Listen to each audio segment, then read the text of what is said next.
মানে ঘুমাতে যাব তখন আবার মাই গুডনেস, এরকম করে সে সারা রাতে মানে রাত 3টা থেকে ভোর সকাল 8টা পর্যন্ত 4বার আমার সাথে এইরকম করলো। আমার নাম শামিমা। শামিমা, বয়স কত? বয়স এখন 27 ইয়ার্স। ওকে, জন্ম জেলা? জন্ম পুরান ঢাকায়। পুরান ঢাকাতে আপনার জন্ম? হ্যাঁ, পুরান ঢাকাতেই আমার ফ্যামিলি। তার মানে আপনি ঢাকাইয়া কুট্টি যেটাকে বলে বলতে পারেন এরকমই। আচ্ছা, পুরান ঢাকার ভাষা পারেন? হ্যাঁ। ওকে, ঠিক আছে, আপনি যে ভাষাতে যেভাবে বলতে কমফোর্ট ফিল করেন সেভাবেই বলবেন।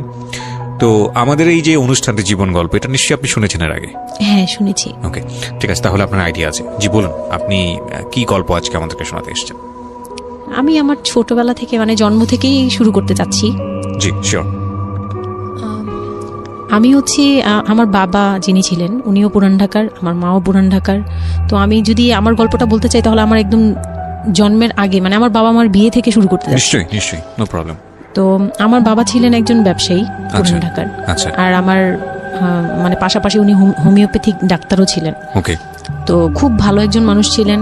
আর আমার আম্মু ছিলেন জমিদার, মানে জমিদার টাইপের, পুরান ঢাকায় লাইক জমিদার যেরকম থাকে আর কি, জমিদার বাড়ির মেয়ে ছিলেন। মানে পুরান এমন কি ছিল যে আগের পিতামহ বা প্রপিতামহ যেটাকে বলি জমিদার ছিল, এরকম এরকম মানে আমার নানাই ছিলেন জমিদার। ওই এলাকার সব বিচার সালিশ উনি করতেন, প্রভাবশালী খুব। তো ওই দিক থেকে আমার বাবা তো বিয়ের প্রস্তাব দেয়নি, মানে ফ্যামিলি থেকেই আমার বাবার আবার একটা বিয়ে করেছিলেন আরো 8 বছর আগে আমার আম্মুকে বিয়ে করার। ওটা ছিল লাভ ম্যারেজ। তো আব্বু আর ওই বড় আম্মু একসাথে পড়াশোনা করতেন, ওই দিক থেকে দুজন পরিচয় হয়ে বিয়ে হয়েছিল। কিন্তু 1.5 বছর পরে আমার ওই বড় আম্মু মারা যায়, অসুস্থ হয়ে মারা যান। তারপর আমার আব্বু আর বিয়ে করবেন না এরকম বলেছিলেন যে আর বিয়ে করবো না। তারপর প্রায় 8 বছর পরে আমার দাদু আর ফুপ্পিরা মিলে মানে আমার আম্মুকে চুজ করে তারপর বউ করে নিয়ে আসেন। তো আমার আম্মু খুব অসুস্থ থাকতেন প্রায়, আমার আম্মু একটু ফিজিক্যালি একটু দুর্বল। তো ওইখান থেকে আমার আম্মুর বিয়ের প্রায় 2-3 বছর পরে আমার একটা বোন হয়। সেই বোনটা মারা যায় 6 মাসের মাথায়। আমার বোনটা মারা যায়। বোনটা মারা যাওয়ার পরে আমার আরেকটা কথা আমি এখানে ভুলে গেছি, যে আমার যে ফার্স্ট মা ছিলেন মানে বড় মা, আমার আব্বুর যে রিলেশন ছিল ওইখানে একটা মেয়ে হয়েছিল। ওই মেয়েটার প্রায় 6 মাসের মাথায় মানে পেট খারাপ করে অসুস্থ হয়ে মারা যায়। তো তার পরপরই আমার বড় মাও মারা যায়। তো ওইখানে হচ্ছে আমার ওই বাচ্চাটা ছিল মেয়ে বাচ্চা। হ্যাঁ, তো ওর পরে আমার আব্বু 8 বছর পর বিয়ে করে। তারপর আমার মার একটা মেয়ে হয়, ওই মেয়েটাও মানে ওই মেয়েটা হচ্ছে জন্মের সময় মারা যায়, আর ওই ফার্স্টেরটা হচ্ছে 6 মাস পর মারা যায়। তো এই মেয়েটা হচ্ছে জন্মের সময় মারা যায়। তারপর তার 5 বছর পর আমার ভাইয়া হয়, আমার ভাইয়া আসে। তারপর আমার আম্মুকে বলা হয়েছিল যে আপনার হয়তো অপারেশন করতে হবে, কারণ আপনি আর কনসেপ্ট করতে পারবেন না, খুব অসুস্থ ছিল আম্মু। 2টাই সিজার ছিল, তো ওই সময়টাতে আর কি সিজার বেশি করা যেত না, তাহলে রিস্ক মানে লাইফে একটা রিস্ক থাকে। তো ওই দিক থেকে আমার আম্মুকে বলা হয়েছিল যে আপনার হয়তো বা ইউট্রাসের অপারেশন করতে হবে। তো আমার আম্মু তখন বলেছিল যে না, আমার একটা মেয়ে দরকার, খুব অসুস্থ অবস্থায় বলেছিল আমার একটা মেয়ে দরকার, মানে আমার যদি একটা মেয়ে থাকতো খুব ভালো। হয়তো বা সৃষ্টিকর্তাই যাচ্ছিলেন যে একটা মেয়ে, মানে আমি যে আসবো এটা তো আর উনি জানতেন না, কিন্তু থাকে না যে অনেক সময় কিন্তু মিলে যায় এরকম। তো আমার আব্বু বলছিল যে মেয়ে হোক ছেলে হোক আরেকটা হলে ভালো হয়। তো ওইভাবে ট্রিটমেন্ট নিয়ে আমার প্রায় 2 বছর পরে আমি আমার আম্মুর মানে পেটে আসি। তারপর আমার জন্ম হওয়ার পরে আমরা ভালোই ছিলাম, আব্বুর বিজনেস ভালো ছিল। কিসের বিজনেস ছিল? ওনার হচ্ছে ইলেকট্রিক পার্টসের বিজনেস ছিল। তো ওখান থেকে আব্বুর মানে ভালো বিজনেস করতেন। পুরান ঢাকায় ছিলাম আমরা 4 জন, একটা ফ্ল্যাট নিয়েছিলাম। আব্বু বিজনেস করতো, আমি স্কুলে ভর্তি হলাম, ভাইয়া স্কুলে ভর্তি হলো। তো খুব ভালোভাবেই কাটছিল দিনকাল। তো একটা পর্যায়ে যে আমার যখন 10-11 বছর, তখন হচ্ছে আমার আব্বুর বিজনেস একটু প্রবলেম হয়, একটু না ভালোই প্রবলেম হয়, মানে একজন খুব বড় ধরনের একটা লস সে ফেলে দেন। তো আমি এটা বলতে চাচ্ছি না। তো যাই হোক, খুব বড় একটা ট্র্যাজেডি, মানে আমার লাইফের সবচেয়ে বড় ধাক্কাটা আমি ওখানেই পাই, যে আমার আব্বু এরকম একটা পার্সন ছিল। আব্বু সবসময় বলতো যেটা, যে আমার এই মেয়েটা হচ্ছে, আমি দেখতে নাকি সেই প্রথম যে আব্বুর বেবিটা ছিল না মেয়েটা, যেটা 6 মাসের মাথায় মারা গেল। আব্বু তাকে খুব ভালোবাসতো। আমি নাকি দেখতে সেম ওরকম হয়েছি, শুধু আমি কালো, ওই মেয়েটা ফর্সা ছিল। তো আমি যখন জন্ম হই তখন আব্বু নাকি আমার ফেস দেখেই কান্না করে দেয় যে এটা আমার বড় মেয়েটা যে ছিল তার মতো হয়েছে। তার মানে ও সেই, মানে আব্বুর ধারণা ছিল যে সেই আসছে, এরকম কিছু। তা আব্বু আমাকে অনেক আদর করতো, মানে অন্য বাবারাও আদর করে সব মেয়েদেরই, কিন্তু আব্বুর ভালোবাসাটা কেন জানি একদম ডিফারেন্ট ছিল। অনেক বেশি ভালোবাসতেন, অনেক বলার মতো না। সারাক্ষণ টেক কেয়ার, সারাক্ষণ, রাত নাই দিন নাই, সব সময়। আমার রাতে খুব বদভ্যাস ছিল, আমি রাত জাগতাম প্রচুর। প্রতি রাতেই আব্বু আমাকে হেঁটে হেঁটে ঘুম পাড়াতো কোলে নিয়ে। প্রায় 10 বছর 11 বছর পর্যন্ত আব্বু আমাকে কোলে নিয়ে ঘুম পাড়াতো, অনেক আদর করতো। আর যখন যেটা, তখন তো ছোট ছিলাম, যখন যেটা বলতাম আব্বু এখন এটা লাগবে, রাত দিন তো বুঝতাম না, আব্বু ওই সময় বের হয়ে যেত, মানে খুঁজতে বের হয়ে যেত কোথায় পাই এটা। আমার মেয়ে বলছে। তো ভাইয়ার সাথে খুব একটা এরকম হয় নাই, আমার সাথে বেশি হতো। তো ভাইয়া এটা নিয়ে একটু জেলাসও করতো, কারণ সাধারণতই কিন্তু মানে ভাই বোনের মধ্যে এই এটা থাকে। তো আমাদের মধ্যেও এরকম ছিল। তো আব্বু যখন বিজনেস লস হলো তখন খুব বেশি, মানে আব্বু ভেঙে পড়লো। আমরাও মোটামুটি, আমি তো আর বুঝি না, কিন্তু আমি তখন বুঝতাম যে আমার কিছু একটা কমতে যাচ্ছে, মানে কমতি হচ্ছে আমার। কারণ সবকিছু চাওয়ার পরপরই পাওয়া আর একটু লেট করে পাওয়া, এগুলো নিয়ে একটু মেন্টালি এতে পড়ে গেলাম। তো আব্বু বুঝতে দিত না, শুধু আম্মুকে বলতো যে ওদের বুঝতে দিবে না। আম্মু আমাদের বুঝতে দেয়নি কখনো, এরকম ভাবে করেনি। কিন্তু একটা সময় দেখলাম কি আব্বু বাসা চেঞ্জ করছে, ছোট বাসা নিচ্ছে, মানে এগুলো খুব ব্রেনে গিয়ে লাগলো যে ছোট বাসা কেন আর এরকম কেন হচ্ছে। আব্বু আস্তে আস্তে ব্যবসা ঘটাচ্ছে, নতুন কিছু করার চিন্তা করছে, মানে এগুলো নিয়ে আমিও খুব ডিপ্রেসড হয়ে গেলাম। তখন আমি ক্লাস 6-এ 7-এ পড়ি, এরকম হবে 7 থেকে 8-এ উঠবো এরকম। তো আব্বু সবকিছু গুটিয়ে চলে যাচ্ছিল ওনার এলাকায়, মানে দয়াগঞ্জের ওই সাইডে, মানে আমার দাদির এলাকা যে সাইডটা, ওই সাইডটাতে চলে যাচ্ছে। ওখানে চলে যাচ্ছে, বলছে আমি ওখানেই বিজনেস করবো, ওখানে একটু মানে রুম রেন্টও কম, আমি ওখানেই চলে যাব। আর আব্বুর যে ফ্ল্যাট একটা কিনেছিল, আব্বু এর মাঝখানে একটা ফ্ল্যাট কিনেছিল কিস্তিতে, তো ওইটাও সেল করে দেয়, সেল করে বিজনেসে ওইটাও ইনভেস্ট করে। এটা একটা বোকামি করে আমার আব্বু। যাই হোক, উনিও বুঝতে পারে নাই। তো ওখানে যাওয়ার পরে সেখান থেকে আব্বু আর কিছু করতেই পারলো না। আর আমাকে করলো কি, ওই সাইডটা একটু মানে রাফ এলাকা, তো যে এলাকায় আব্বুরা মানে ওখানে গেল একটু অন্য ধরনের, মানে একটু ইফটিজিং বেশি হয়, এইসব প্রবলেম ফেস করতে। আর আব্বু তো আমাকে বাসা থেকে বের হতে দিত না। আর ওই সময় আমাকে বোরকা পরাতো, তখন 10-11 বছর বয়স, কিন্তু ওই সময় আমাকে বোরকা পরাতো। তো ওই দিক থেকে চিন্তা করেছে যে এখান থেকে স্কুল চেঞ্জ করতে হবে, 8-এ উঠে যাচ্ছে মেয়েটা, তো এখান থেকে স্কুল না চেঞ্জ করে ওর মামার বাসায় থাকুক, আমার ছোট মামার বাসায় আর কি। আমরা তো নানু বাড়ি তো আমার ওখানেই, বংশাল সাইডে আর কি। তো ওইখানে আমার মামা বাসায় নানু বাড়িতে রেখে আমার আব্বু যায়, কিন্তু রাখতে চায় না প্রথমে। আমার আম্মু খুব রিকোয়েস্ট করে যে এখানে ভালো থাকবে। আর আমার মামা ওইখানকার, আবার নানার পরে আমার মামাই ওখানে মোটামুটি প্রভাবশালী, মানে নানার যে প্রভাবটা ওটা আমার মামা পেয়েছে, মানে ওখানে বিচার টিচার যা হয় সব মামা করে, এখনো করে। তো ছোট মামার বাসায় গেলাম, মামি আমাকে খুব আদর করতেন, মামি আমাকে অনেক স্নেহ করেন, সত্যি কথা এখনো অনেক স্নেহ করেন, কিন্তু আমার যাওয়া হয় না, ওটা আমি পরে বলছি। তো ওখানে ছিলাম, মামার বাসায় গেলাম, খালার ছেলে, বড় ছেলে, হ্যাঁ, উনি হচ্ছে আমার মানে মামার বাসায় আসছে হঠাৎ করে। আমি জানতাম না যে কেন আসছে, মাঝে মাঝে দেখা হলে সালাম নিতাম। কি নাম ওনার? ওনার নাম রিপন। ওকে। তো উনি হচ্ছে আমার মামার বাসায় আসছে। আপনার খালাতো ভাই? খালাতো ভাই, উনি আমার খালাতো ভাই, উনি আসছে। তো অনেক দিন পর আর কি আসছে। আমি তখন 9-এ পড়ি, পহেলা বৈশাখ ছিল, আমি 8 থেকে 9-এ উঠে গেছি, পহেলা বৈশাখ। তো ওই সময়টাতে তাকে দেখলাম যে সে আমাদের বাসায়। রিপন? হ্যাঁ। তো আমি সালাম দিলাম, ভাইয়া কেমন আছেন, কারণ উনি আমাদের অনেক সিনিয়র। আপনি তখন ক্লাস 9-এ পড়েন? হ্যাঁ, 8 থেকে 9 আর কি। 8 থেকে 9, ওকে। হ্যাঁ। তো ওই সময় আমি দেখে বললাম, ভাইয়া কেমন আছেন, চা খাবেন? তো আমার মামা বললো, হ্যাঁ চা বানিয়ে নিয়ে আসো। তো আমি গিয়ে পরে শুনি যে আমার মামাতো ভাই আমাকে বলতেছে যে আমার মামাতো ভাই আবার আমার একদম মানে আপন ভাইয়ের চেয়েও বেশি বলবো, কারণ ওর সাথে আমি সবকিছু, মানে ও আর আমি একসাথে বড় হয়েছি, কখনো মনে হয়নি যে এটা আমার মামাতো ভাই, নিজের ভাই মনে হতো। তো আমার বলতেছে যে তুই তো এখন আন্টি হয়ে যাবি, মানে দুষ্টুমি করতেছে যে তুই তো এখন বড় ভাবি হয়ে যাবি, হ্যাঁ তেন। আমি বলি কেন? বলে রিপন ভাই না তোরে বিয়ে করতে চায়। তো আমি খুব হেসে দিলাম, হেসে দিলাম, মানে আমি বলতেছি যে দুষ্টামি করতেছে এরকম ভাবছিলাম, যে মনে হয় ফান করছে। আমি ওর সাথে আবার কতক্ষণ চিল্লাচিল্লি যায়, উল্টাপাল্টা কথা বলিস কেন এই সেই। তো এগুলা নিয়ে ওরা সবাই মিলে আমার সাথে বলতেছে, বলে কি কেমন কথা বলো। উনি বয়সে কত বড় ছিল আপনার থেকে? আমার তখন 13, আর উনার তখন ধরেন 37। 24 বছরের বড়, মানে আপনার না 24 বলতে এখানে, হ্যাঁ 24 বছরই তো বড়, তাই তো? ও মাই গড, ওকে।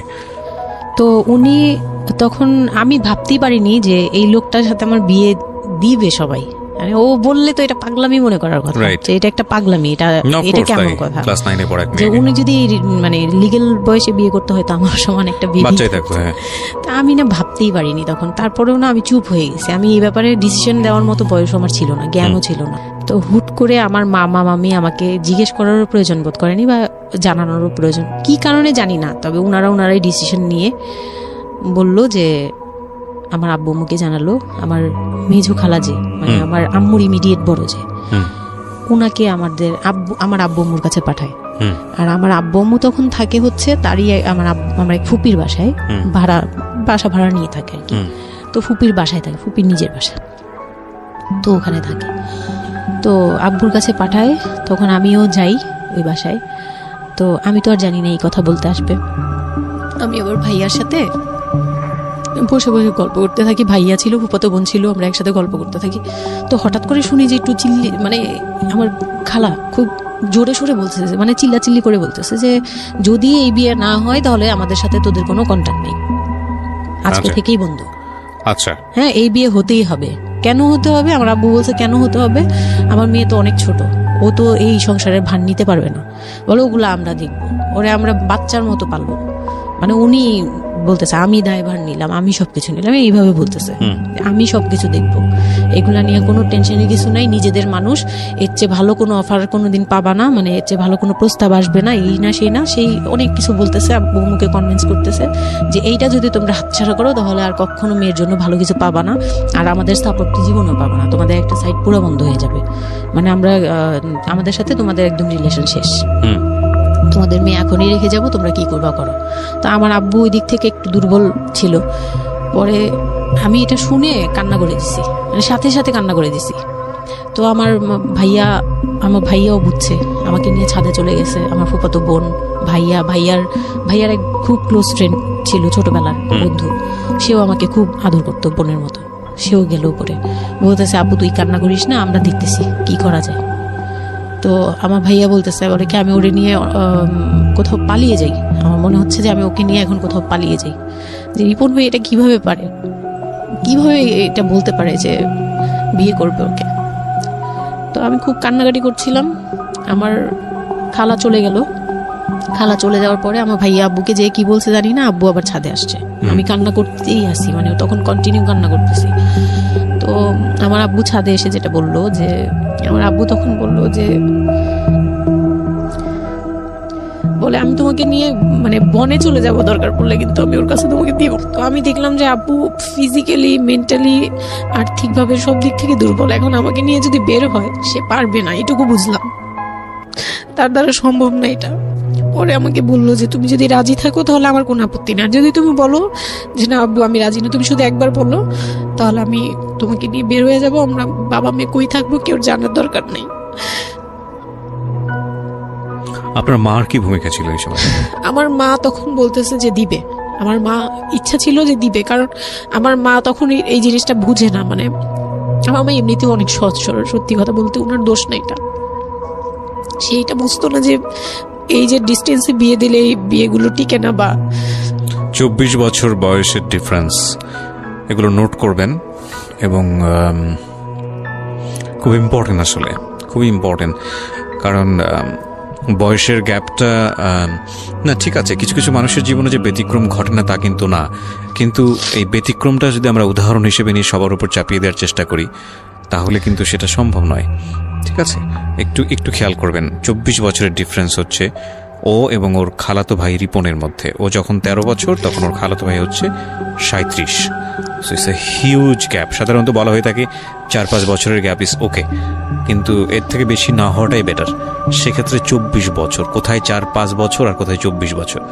হ্যাঁ, দেন হচ্ছে ওই বিয়েটা মানে আপনি কি বললেন? এখন তো সিদ্ধান্ত আসলে আপনার জায়গায় ছিল। সিদ্ধান্ত আমার জায়গায় বলতে আমি তখন 13 বছর বয়স, তো মানে আমি তখন প্রেমও করিনি একটাও।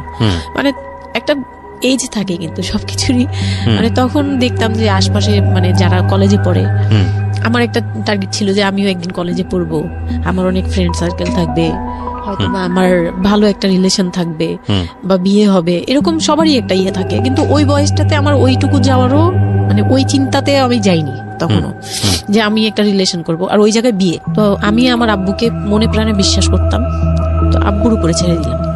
আব্বুকে আর ভাইয়াকে বললাম যে দুইজন সামনে ছিল, আমাকে বারবার জিজ্ঞেস করতেছে তুমি যদি ইয়েস বলো ইয়েস, তুমি যদি না বলো তাহলে আমি তোমাকে নিয়ে বেরিয়ে যাবো। আমার ভাইয়াও বলতেছে বলে আমিও আপনার সাথে যাবো। তো আমি দেখতেছি আব্বু এমনিতেই 1 থেকে 1.5 বছর বা 2 বছর ধরে এরকম সার্ভাইভ করতেছে, মানে নিজে যুদ্ধ করে পারতেছে না, কাজকর্ম সবকিছু বন্ধ হয়ে গেছে, মানে বিজনেস টিজনেস সব গুটিয়ে ফেলছে। তারপর উনি যে এখন নিজে চলবে ওইটাই চলতে পারতেছে না, মানে খুব কষ্ট হচ্ছে। আমাকে আমার মতো মানে আমাকে যেখানে উনি একটা রাত 24 ঘন্টা একবার হলো আমাকে দেখতে হতো, ওই জায়গায় আমার মামার বাসায় ফেলে রাখছে, প্রতিদিন হেঁটে যেত, দেখে আসতো, একবার হলেও দেখে আসতো, মানে এরকম কষ্টগুলো করছে। ওই দিক থেকে চিন্তা করে দেখলাম যে না, আমার আসলে ওনাকে প্রেশার দেওয়া উচিত না, ওনার উপর ছেড়ে দিই। ও তখন আর কি এটাই মাথায় কাজ করছে যে আব্বু আপনি যেটা বলবেন সেটাই। পরে তার 1 সপ্তাহের মধ্যে 14 এপ্রিল পয়লা বৈশাখ আর 23 তারিখে আমার এঙ্গেজমেন্ট হয়ে যায়। হ্যাঁ, ওই উনি একদম খুব তাড়াহুড়া করে যে এঙ্গেজমেন্ট হতে হবে, বিয়ে হতে হবে খুব শীঘ্রই, তো ওইভাবে এঙ্গেজমেন্ট হয়। মানে এঙ্গেজমেন্টের পরেও আমি একদম স্টপ, আমার মাথায় কিছুই, তখন আমি পুরোপুরি ব্ল্যাঙ্ক, মানে আমি যে নিজের থেকে কিছু বলবো কিছু করব আমার ভিতরে ওইগুলো আর কাজ করছিল না। স্কুলে যাইতাম, অনেক সময় যাই না, এরকম আর কি, যে যেতে ইচ্ছে করলে যাই, না ইচ্ছে করলে যাই না, এরকম হয়ে গেলাম। এঙ্গেজমেন্টের 3 মাস পরে বিয়ে হওয়ার কথা ছিল, কিন্তু ঘুরতে ঘুরতে 4 থেকে 5 মাস ইয়ে হলো। তো 2004-এ 4 থেকে 5 মাসের মধ্যে সে আমার সাথে অনেকবার দেখা করতে চাইছে, কেউ দেখা করতে দেয়নি, কারণ আমার ফ্যামিলি খুব রেস্ট্রিক্টেড ছিল এইসব ব্যাপারে, কেউ দেখা করতে দেয়নি। আর আমিও ভয় পেতাম, তো আমি খুবই ভয় পেতাম, উনাকে অনেক ভয় পেতাম, সোজা কথা আমি উনাকে খুব ভয় পেতাম। তো এর মাঝখানে এক ভাবি, আমার নানু বাড়িতে ছিলাম, তো মানে মামার বাড়ি, আমার মামার নিজের বিল্ডিং হচ্ছে একটা, আর নানু বাড়ি পুরোনোটা, যেটা পুরোনো বাড়ি, ওখানে তো আমার সব জয়েন্ট ফ্যামিলি, মানে আমার অন্য মামারা এবং মামাতো ভাইয়ের বউরা সবাই একসাথে থাকে। তো আমার এক মামাতো ভাইয়ের বউ তাকে খুব রিকোয়েস্ট করছে যে ভাবি আপনি ওকে একটু ডেকে দেন, কথা বলবো। তো আমার মামাতো ভাইয়ের বউ মনে করছে যে সে তো তাদের তো বিয়েই হচ্ছে, তো সমস্যা কি, ডেকে দিই। তো আমাকে আর বলে নেই। প্রথম একবার আমাকে বলছিল যে দেখা করে দিবে, তখন আমি বলছি না আমি যাবো না, আমি দেখা করবো না, আমার খুব ভয় লাগতো। তখন আমার বিয়ের মনে হয় 1.5-2 মাস আগের কথা এটা। তো আমার মামাতো ভাইয়ের বউ আমাকে ডাকছে যে কিছু একটা বলে, মানে জামা বানানো বা সামহাও এরকম কিছু একটা, অনেক বছর আগে, তো ভুলেও গেছি যে কি একটা কারণে আমাকে ডাকছে সে। তো আমি গেলাম, একদম মনের অজান্তেই গেলাম। গিয়ে পরে রুমে গেছি, পরেই দেখি হইলো মানে রিপন বসে আছে। তো বসে আছে দেখে না আমার একদম খুব একটা আঘাত লাগলো যে এই ভাবি আমাকে এইভাবে নিয়ে আসলো। আর ভাবি তো মজা করে, মানে ওনারও দোষ না, উনি ভাবতেছে যে নতুন বিয়ে হবে, ওদেরকে একসাথে করিয়ে এসে। তো উনি বললো কি আচ্ছা তোরা বস, আমি চা নিয়ে আসি, এরকম বলে উঠে গেল না। আমার আরো ভয় লেগে গেছে। আর তখন আমি গিয়ে দেখতে পারলাম যে ওই লোকটার আচরণ খুবই খারাপ। মানে আমার কাছে তখন মনে হয়েছে যে কেন মনে হলো এটা, কেন মনে হলো, হুট করে ভাবি যখন গেল, সে সাথে সাথে আমার পাশে এসে বসছে এবং আমাকে মানে খুব মানে নোংরা ভাবে টাচ করতেছে। তখন আমার বয়স খুব ছোট, তো স্বাভাবিক না এটা আমার কাছে ভালো না লাগার কথাই, কারণ আমি তাকে বড় ভাই জানি। এক্স্যাক্টলি, মানে কয়দিন আগেও তো সালাম কালাম দিয়ে দূরে থেকে কথা বলতাম। হ্যাঁ, বড় ভাইয়া বলতাম, সবাই মানে তাকে বড় ভাইয়া ডাকে, আমিও বড় ভাইয়া ডাকতাম ওই ইয়ে থেকে। আর সেই লোকটা এসে আমাকে মানে খুব অপ্রীতিকর ভাবে জড়িয়ে ধরতেছে, তারপর জড়াজড়ি করতেছে, মানে খুব ঘেন্না লেগে গেল। আমি খুব জোরাজোরি করে আমি বললাম আমি এখন চিল্লাচিল্লি করবো, মানে তখন আমার খুব খারাপ লাগতেছিল, তখন বললাম আমি চিল্লাচিল্লি করবো বলে আমি একটু জোরে বলছি। পরে উনি আমাকে ছেড়ে দিয়েছে, আমি এমন দূর দিয়েছি একবারে সরাসরি মানে মামার বাসায় চলে গেছে, আর আসিনি। আর ওখানে গিয়ে অনেক কান্নাকাটি করছে যে এখন তো নাও করা যাবে না, আর এই লোকটা এরকম কেন, এই লোকটা তো তাহলে বিয়ের পরে, মানে আমার একটা ভয় ঢুকিয়ে গেছে যে এই লোকটা তো তাহলে আমাকে না জানি কি করবে, এরকম একটা ভয় ঢুকিয়ে গেছে। তখন তো ছোট ছিলাম, আর আমাদের ওই সময়টাতে তো এত মিডিয়া ছিল না যে আমরা এত কিছু বুঝবো যে এই আর কি। তো ওখানে তারপর 1.5 থেকে 2 মাস পরে বিয়ে হলো। এর মাঝখানে অনেকবার ফোন টোন করতো, এই করতো, আমি রেসপন্স করতাম না। তো বিয়ে যেদিন হলো, বিয়ের রাতের কথাটা কি বলবো। নিশ্চয়ই আপনার যদি মনে হয় যে বিষয়টা সামাজিকতার জায়গাটা থেকে খুব সেন্সিটিভ, একটা মেয়ের মানসিকতার জায়গাটা থেকে, যেটা আসলে এটা আমার বলার মতো শক্তিও নাই। সত্যি কথা বলতে আমি এটাই আমার লাইফের সবচেয়ে বড় ট্র্যাজেডি, বিয়ের রাত। হয়তো আপনি খেয়াল করছেন কিনা জানি না, কিন্তু আপনি মাঝখানে বললেন যে আমি অ্যাফেয়ার করবো কিভাবে, আমার মন তো তখনই ভেঙে দিছে। আমার ভিতরে একটা ভয় কাজ করে।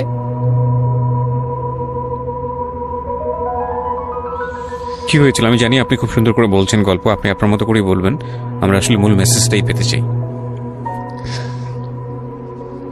লোকটা হচ্ছে সামাজিকভাবে সবার কাছে খুব ভালো, সবার কাছে ভালো বলতে মানে গলিতে বা এলাকায় কিছু করে না, সেই এলাকায় খুব ভালো, ব্যবসা করে, খুব সহজ সরল ভাবে দোকানে যাচ্ছে, আসতেছে, খাচ্ছে, ঘুমাচ্ছে, নর্মাল। আমার সাথে যেদিন বিয়ে হলো সেদিন খুব বৃষ্টি। তো আমার তো ওই একদিনে আমার ভাবির রুমে, ওই দিনে আমি তার রূপ দেখে ফেলছি। তো তখন থেকে আমার তাকে দেখলে মানে গা শিউরে উঠতো, যে মনে হতো যে ভয়ঙ্কর একটা কিছু করবে। মানে মনে হতো, তখন আমি বুঝতাম না, সেক্সুয়াল লাইফটা বুঝতাম না যে সেক্স কি জিনিস, কিন্তু তখন একটা ভয় ঢুকে গেছে, খুব চাপা একটা ভয়। প্রথম কথা হচ্ছে যে আপনি একটা ছেলে এবং মেয়ের মধ্যে যে স্বাভাবিক সম্পর্কটা বিবাহ পরবর্তী, এটা সম্পর্কে আপনার কোনো আইডিয়া ছিল? আপনাকে কেউ বলেছে? এটা সম্পর্কে কোনো আইডিয়াই ছিল না, শুধু জানতাম যে কিছু একটা হয়, কিন্তু কি হয় সেটা আপনি জানতেন না। আপনাকে বিয়ের রাতে বা আগে পরেও কেউ কখনো কিছু বলে না? আমার বিয়ের আগে আমার এক ভাবি ছিল, মানে যেই ভাবির বাসায় গেছে সেই ভাবি না, আরেকটা ভাবি ছিল, উনারই বড় যা আর কি।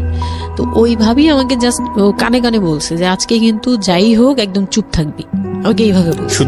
শুধু এটা বলছে আজকে যাই হোক, আরো ভয়ানক কথা বলেছে, মানে এটা শুনলে আরো ভয় লাগে। যাই হোক কি হবে, বলে কিছু বুঝো না তুমি, হ্যাঁ কিছু এতই ছোট, কিছু বুঝো না, এইগুলি বলতেছে। মানে আপনার মনে আরো বেশি ভয় ঢুকে গিয়েছে। কোন ধরনের চিল্লাচিল্লি করবি না, চুপচাপ থাকবি, মানে জাস্ট হাসি মুখে এরকম করে বলছে। কিন্তু আমার কাছে একটু ভয় লাগছে তখন, যে এই লোকটা তো ওই সময় যদি এরকম মানে খপ করে জড়া ধরতে পারে, এই লোক কি করতে পারে, কি হতে পারে, মানে এই টাইপের একটা ভয় কাজ করছে তখন এই জিনিসগুলো বুঝতাম না, মানে ফিজিক্যাল রিলেশন বা এগুলি এই সম্পর্কে কিছুই জানতাম না। জানতাম যে কিছু একটা হয়, হাজবেন্ড ওয়াইফে কিছু হয়, কিন্তু কি হয় এটা জানতাম না, এরকম ছিলাম। তো নর্মালি যখন বিয়েটা হলো, কমপ্লিট হলো, সে তো মানে কতক্ষণে রুমে যাবে এরকম। একটু পজ দিচ্ছি আমি এখানে, কারণ আমি জানি যে ম্যাক্সিমাম আমি গেস করছি এখানে, কারণ এখানে যারা শুনবে বা এই মুহূর্তে যারা শুনছে তাদের ইন্টেনশনটাকে আমি একটু ক্লিয়ার করতে চাই। সেটা হচ্ছে আমরা এটা বলি যে this is an entertaining show, but এই জীবন গল্প বলেন বা আমার লাস্ট 7-8 ইয়ার্সের ক্যারিয়ারে আমি রেডিওতে যে ধরনের প্রোগ্রাম করেছি, সোশ্যাল অ্যাওয়ারনেসের জায়গাটা থেকে এটা কি ধরনের ভূমিকা রেখেছি সেটা আপনারা আপনাদের জায়গা থেকেই ভালো মূল্যায়ন করতে পারবেন। বাট আমি একটু করজোরে আপনাদের কাছে একটা মিনতি করতে চাই, এই ঘটনাটাকে সিনেমা হিসেবে না দেখে, সিনেমার পর্দায় কিছু একটা ঘটতে যাচ্ছে এরকম একটা কিছু হিসেবে না দেখে, রেডিও হিসেবে না দেখে, একটু নিজের জায়গা থেকে চিন্তা করে দেখবেন, বা যদি বিষয়টা এরকম হয় একটা মানবিক জায়গা থেকে একটু চিন্তা করে দেখবেন। 24 বছরের গ্যাপ হাজব্যান্ড আর ওয়াইফের মধ্যে, 24 ইয়ার্স, 13 বছরের একটা মেয়ে, যে মেয়েটার জীবনে প্রেম বলতে কোনো কিছু আসেনি, শারীরিক সম্পর্ক কি সে বোঝেই না, এবং দ্বিতীয়ত যে বিষয়টা ইম্পর্টেন্ট, বয়ঃসন্ধিকালের একেবারে ইনিশিয়াল স্টেজে সে আছে, সে জানি না আসলে বিষয়গুলো কি। আর 37 বছর মানে হচ্ছে আমাদের পার্সপেক্টিভ থেকে, আমাদের সামাজিকতা জায়গা থেকে একটা ছেলে যখন একদম এই সমস্ত স্টেজ, প্রেম বলেন, শারীরিক সম্পর্ক বলেন, বা অন্যান্য যে বিষয়গুলো আছে সেগুলো বলেন, সেগুলো অতিক্রম করে মোটামুটি বৈষয়িক হয়ে গেছে। বৈষয়িক বলতে আমি যেটা বোঝাচ্ছি, এই জীবনে এসে দায়িত্ব ছাড়া অন্য কোনো কিছু থাকে না 37 কিংবা 40 বছরের পর থেকে, এরকম একটা স্টেজে আছে। তার মানে ওদের মধ্যে মেন্টাল ম্যাচিংয়ের কত বড় একটা গ্যাপ। সেই জায়গাটা থেকে ছেলেটা যদি মেয়েটাকে বুঝতে না চেষ্টা করে, বিশেষ করে ছেলের দায়িত্ব, কারণ যেহেতু সে সিনিয়র, যদি বুঝতে না চেষ্টা করে, তাহলে এটা কতটা অমানবিক এবং কতটা পাশবিক, কতটা ভয়ঙ্কর হতে পারে মেয়েটার জায়গাটা থেকে, এটা একটু চিন্তা করবেন। সো বিশেষ করে যারা বাসরাত বিষয়টাকে মাথায় রাখছেন, তাদেরকে আমি বলবো প্লিজ থিঙ্ক লাইক দিস। হ্যাঁ, এখানে একটু মানবিক হওয়া প্রয়োজন। এখানে যদি আমরা শুধু এন্টারটেনমেন্ট হিসেবে বিষয়টাকে নেই, তাহলে আমি আসলে যে কারণে এই বিষয়টা আনতে চাচ্ছি সেই মেসেজটা ক্লিয়ার হবে না। Okay, so please feel the story actually. তারপর তারপর বিয়ের দিন যেটা আর কি রাতের বেলা সবাই আমাকে নিয়ে আসলো বাড়িতে, মানে ওনাদের বাসায়। তো ওই বাসায় হচ্ছে একটা রুম, মানে প্রথম হচ্ছে বাসায় ঢুকেই কোনো বারান্দা টারান্দা কিছু নেই, শুধু রুম আর সিঁড়ি, সিঁড়ি ঘর। মানে পুরান ঢাকার বাসাগুলো একটু বেশি ইয়ে হয়তো, খুব ছোট ছোট হয়তো, ঘিঞ্জি টাইপের হয়। আমি একসময় জিএসআরসিতে কাজ করতাম, আমার ফার্স্ট জব ছিল ওটা, আমি সার্ভে করেছিলাম পুরান ঢাকায়। সেটাই আমার প্রথম পুরান ঢাকায় যাওয়া, এবং আমার কাছে মনে হয়েছিল যে আমি কোথায় এসেছি। অনেক ঘিঞ্জি ভাইয়া, এখন নাই। পুরান ঢাকা নিয়ে অনেকেই অনেক কিছু বলেন, কারণ ঢাকায় যারা, তাদের কাছে পুরান ঢাকাটা একটা নস্টালজিক জায়গা। আমি তো আর ঢাকায় বড় হইনি, সো আমার কাছে ঢাকা, আমি যখন ঢাকায় প্রথম পাড়া দিয়ে যখন পাবলিক বাসে উঠেছিলাম, তখন আমার কাছে মনে হচ্ছে আল্লাহ আমি কোথায় আসলাম, এই জায়গায় আমি কেন আসলাম। তো নর্মালি হচ্ছে ঢাকায় এরকম। তারপরে যখন পুরান ঢাকায় গেলাম, পুরান ঢাকার সাথে আমার ওই ধরনের অ্যাটাচমেন্ট কখনোই ছিল না, অনেক বেশি, অনেক ঘিঞ্জি। আমার মনে আছে চকবাজারের যেই চকবাজার নামে একটা যে জায়গা আছে, ওখানে চুরি পট্টি বা কি যেন একটা আছে না, যে মেয়েদের কসমেটিক্স বিক্রি করে, ম্যাক্সিমাম হচ্ছে নকল, আমি জানি না এখন কিরকম আছে। তো আমি জীবনে কোনোদিন দেখি নাই যে একটা মানুষ আরেকটা মানুষকে গলি দিয়ে ক্রস করতে পারে। এবং ইন্টারেস্টিং বিষয় হচ্ছে, এখানে তো মেয়েরা ঢোকেই না, এবং ওর ঢোকার পরে উপরে ছাদ, মানে এমন ভাবে বিল্ডিংটা, অনেকগুলো বিল্ডিং মিলে ওই এলাকাটা, ওখানে ধাক্কা লাগবে, মানে এরকম একটা অবস্থা যে একজন আরেকজনকে ক্রস করতে খুব ভয়ানক, মানে রীতিমতো ভয়ানক অবস্থা। আর আমি সার্ভে করেছিলাম, যেহেতু আমি বিল্ডিং গুলো সার্ভে করতাম, মানে অনেক, আমি একটা ইউনিভার্সিটিতে অনার্স দিয়ে, না অনার্সের থার্ড ইয়ার বা সেকেন্ড ইয়ারে থাকা অবস্থার ঘটনা এটা, আমি সার্ভে করেছিলাম বিল্ডিং গুলো। তো সেই সময় ওই সময়টাতে আমার একটু জানা হয়েছে আর কি। তো আসলে ভয়ানক রকমের কিনছি। হ্যাঁ, তো বলুন যেটা বলছিলেন। তো যেটা বলছিলাম যে ওই রাতে ওই একটা রুম, এরকম রুমের উপরে রুম, তার উপরে রুম, মানে সিঁড়ি রুম, সিঁড়ি রুম এরকম। আর প্রথম যে রুমটা, মানে নিচতলায় যে রুমটা ছিল, সেই নিচতলা রুমের সিঁড়ির নিচে ছিল চুলা আর বাথরুম, সিঁড়ি কর্নারে। ওকে, মানে এটা হচ্ছে ওদের নিজের বাড়ি। ওকে, এইটুকুই ছিল। মানে তিনটা রুম, মানে হচ্ছে হলো এক ধরনের বিল্ডিং, একটা বিল্ডিং, একতলা দুতলা তিনতলা এরকম বিল্ডিং, বা তিনটা রুম। হ্যাঁ, তিনতলা বিল্ডিং, কিন্তু সিঁড়ি আর রুম, সিঁড়ি আর রুম। মানে কত অল্প জায়গার মধ্যে এই জিনিসটা ম্যানেজ করেছে। হ্যাঁ, আমি পরে শুনেছি যে এটা আধা কাঠারও নিচে, আধা কাঠারও নিচে, ওইটা 1 শতক বা হাফ শতক জমি যেটাকে বলে। হ্যাঁ হ্যাঁ, শুধু একটা রুম আর সিঁড়ি, এইটুকু। তো ওইটুকুর মধ্যেই মানে বাড়িটা। তো ওই বাড়িতে আমার খালার বাড়ি ছিল, আমি তো প্রায়ই যেতাম, বেড়াতে যেতাম ছোটবেলায়। তো আমাকে নিয়ে গেল, আর 3তলার রুমে, সবচেয়ে পরের রুম যেটা, ওটাতে আবার আমার মানে মেজো দেবর সম্পর্কে ছিল। সে আমাদেরও, মানে আমার বিয়ের 12 বছর আগে বিয়ে করে ফেলছে। সে লাভ ম্যারেজ করছে, মানে উপযুক্ত বয়সে বিয়ে করছে। আর আমার হাজবেন্ড আবার ছিল যে উনি আবার খুব লেটে বিয়ে করছে, মানে ফ্যামিলির দায়িত্ব পালন করে সবকিছু শেষ করে তারপর বিয়ে। 37 আসলে খুব লেট না, কিন্তু 37 এর জায়গা থেকে 13 বিয়ে করাটা খুব অবিবেচ্য। আমার জন্য তো সে অনেক বড়। যাই হোক, তারপর ওই দেবরের যখন বিয়ের 12 বছর হয়ে গেছে, তখন উনি বিয়ে করছে। আর তো ওই ভাইয়া, মেজো ভাইয়া যে ছিলেন, তো মেজো ভাইয়ার রুমটা ছিল 3তলায়। আমি ওখানেই আমার বাসর ঘরটা করা হয়েছিল আর কি। তো ফুল টুল তেমন ভালো আনা হয়নি, সে খুব রাগারাগি করছে। ছোট ভাই যারা ছিল, এলাকার ছোট ভাইটাই, ওদের সাথে খুব রাগারাগি করছে আমার হাজবেন্ড যে ছিলেন। তো এটা কোনো ঘর সাজানো হলো, এই সেই বলে টলে বলতেছে, এখন তোমরা বের হও, অনেক হয়েছে, এখন তোমরা যাও, মানে খুব রাগারাগি করতেছে। তো আমি রাগ দেখে আরো ভয় পেয়ে গেছি প্রথম রাত। তারপর আবার আমি মানে এই অবস্থায় আসছি, বউ হয়ে আসছি, আমার শরীরে ভারী গহনা, শাড়ি টাড়ি, মানে আমি এগুলোর ওজন নিতে পারছি না। 4-5 ঘন্টা হয়ে গেছে আমাকে এগুলো পরায় রাখা হয়েছে, ভারী মেকআপ দেওয়া হয়েছে, আমি এগুলো কখনো ইউজ করিনি ফার্স্ট লাইফে। মানে আমি দেবীর মতো সেজে বসে আছি, এরকম একটা ইয়ে। তো খুব ভয়েও কাজ করছে, নার্ভাসনেস। তারপর এখন কি হবে, সবাই বের হয়ে গেলে কি হবে, এটা একটা টেনশন। আর শুধু মানে কেমন জানি একটা ফিল, যেটা সাধারণত নরমালি হওয়া উচিত একটা ছেলে এবং একটা মেয়ের জায়গাটা থেকে। এটা হচ্ছে জীবনের সবচেয়ে সুন্দরতম মুহূর্তের একটা, রাইট? আমরা সেটাই চিন্তা করি না। একটা মেয়ের জীবনে স্বপ্ন থাকে তার একটা বাসর রাত দিন কিংবা ফুলসজ্জার রাত, আমরা যেটাই বলি সেটা নিয়ে।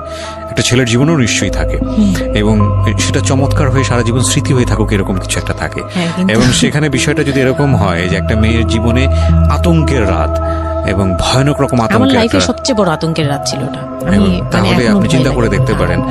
এবং সেটাকে যারা আজকে এই রেডিও যারা শুনে, যারা এটাকে এন্টারটেনমেন্ট হিসেবে নিচ্ছেন, তাদের জায়গা থেকে আমি বলতে পারি যে এখানে নিজেরও কিন্তু একটা পরিচয়ের বিষয় আছে।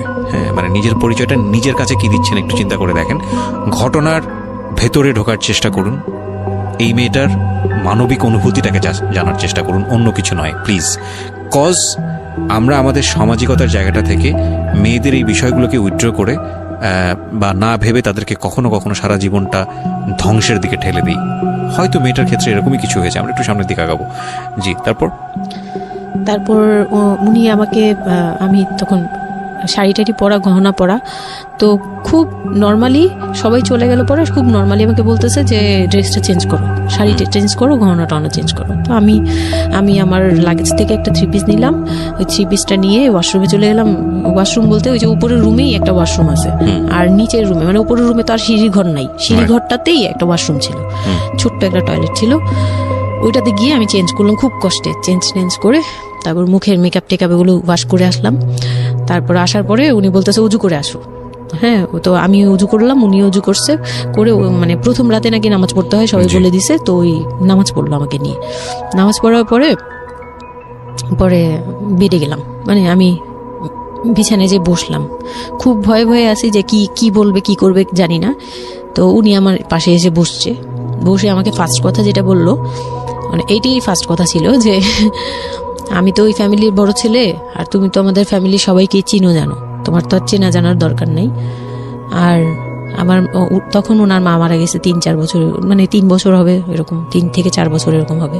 বলে আমার মা মারা যাওয়ার পরে আমি এখন সংসার দেখি, আমার হয়ে আমার মার জায়গাতে এখন তুমি। এটা শোনার পর আমার কাছে মনে হলো আস্ত একটা বাড়ি আমার মাথার উপর পড়লো।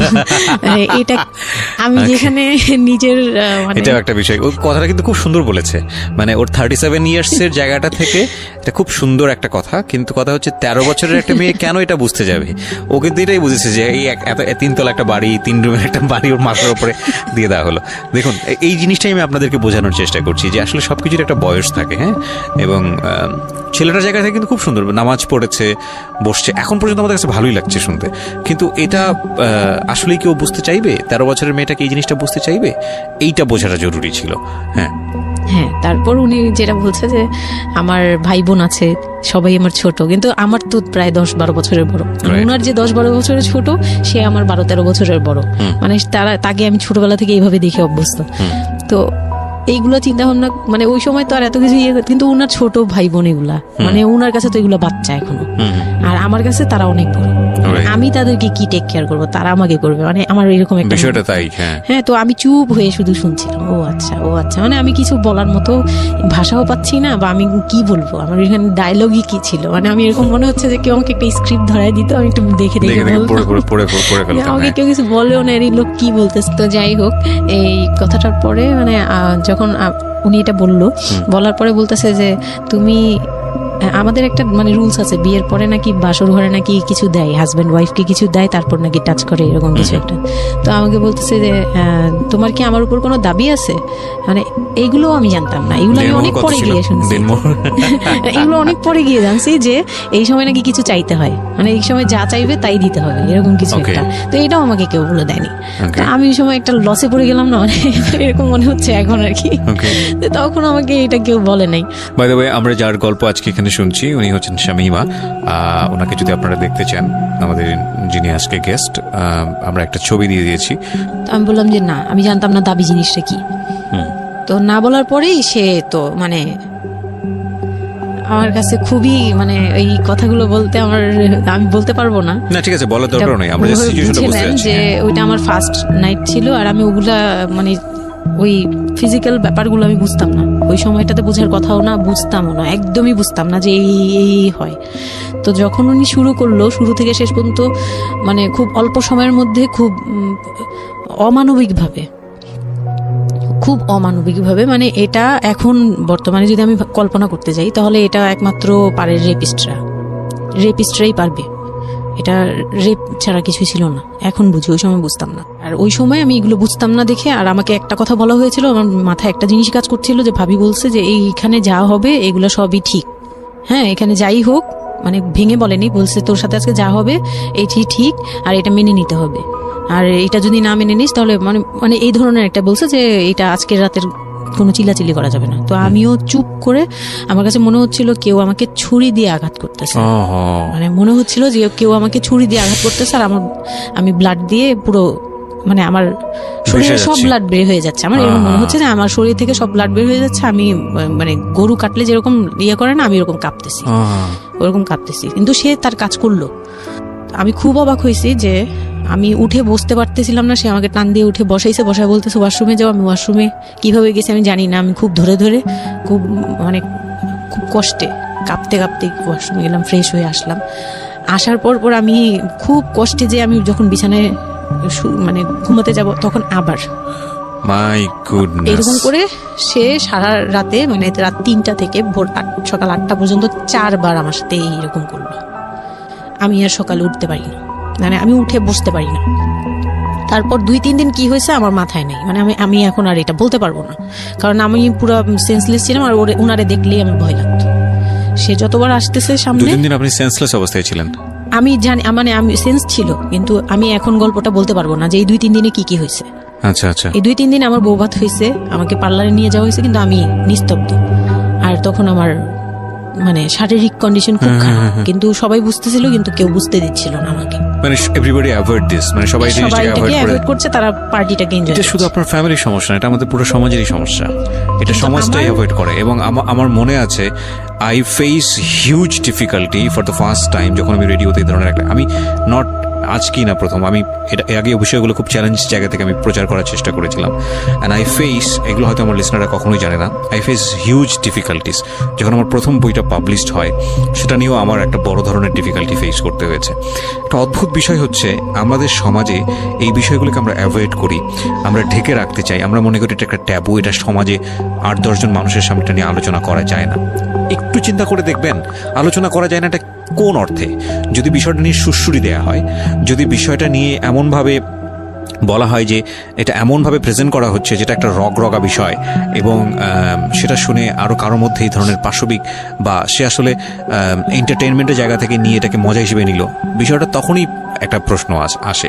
কিন্তু যদি বিষয়টা লেসনের জায়গা থেকে আসে, একটা সামাজিক শিক্ষার জায়গা থেকে আসে, যে একটা পুরুষ সে 37 বছর বয়স, সেটা আমিও হতে পারি, আপনিও হতে পারি, বা যে ছেলেটা ওনার জীবনে এসছে সে তো হয়েছেই, যে তারা যেন কখনো এরকম অমানবিক না হয়। এবং নট অনলি দিস, একটা মেয়ে যখন 13 বছরে থাকে তাকে পরিবারের এত বড় সাপোর্টের জায়গা থেকে বাবা এত ভালোবাসতো, তার জায়গাটা থেকেও কোন একটা সাময়িক সমস্যার সমাধান করবার জন্য বা যাই হোক না কেন শেষ পর্যন্ত যে রাজি হয়েছে, এরকম এক ধরনের এটা তো জবাই করা আমি বলবো, যে একটা মেয়েকে শুধু শারীরিকভাবে হয়তো সে যেই প্রবলেমটা ফেস করেছে ওই রাতে সেটা হয়তো সে ধীরে ধীরে রিকভার করবে, কিন্তু সারা জীবনের জন্যে সে যে মেন্টালি ওই জিনিসটাকে ভয়ানক রকমভাবে একটা বাজে জায়গায় বাজেভাবে চিন্তা করা শুরু করলো মানুষের জৈবিক চাহিদার জায়গাটাতে, এটা তো একটা মানুষের থিঙ্কিংটাকে জবাই করে দেয়া, তাই না? এবং এইটা কত ভয়ানক রকমের অপরাধ, কত ভয়ানক রকমের ভুল। এবং আমাদের এই জায়গাটাতে আমাদের অনেক বেশি পরিমাণে বড় যারা আছি, সিনিয়র যারা আছি, তাদের বোঝা উচিত। প্রথম কথা হচ্ছে লিগেলি যদি আমি বলি তাহলে বিয়েটা বৈধ ছিল না, কারণ সরকার কিন্তু আমরা যতদূর জানি যে 18 নিচে বিয়ে দেওয়াকে পারমিট করে না।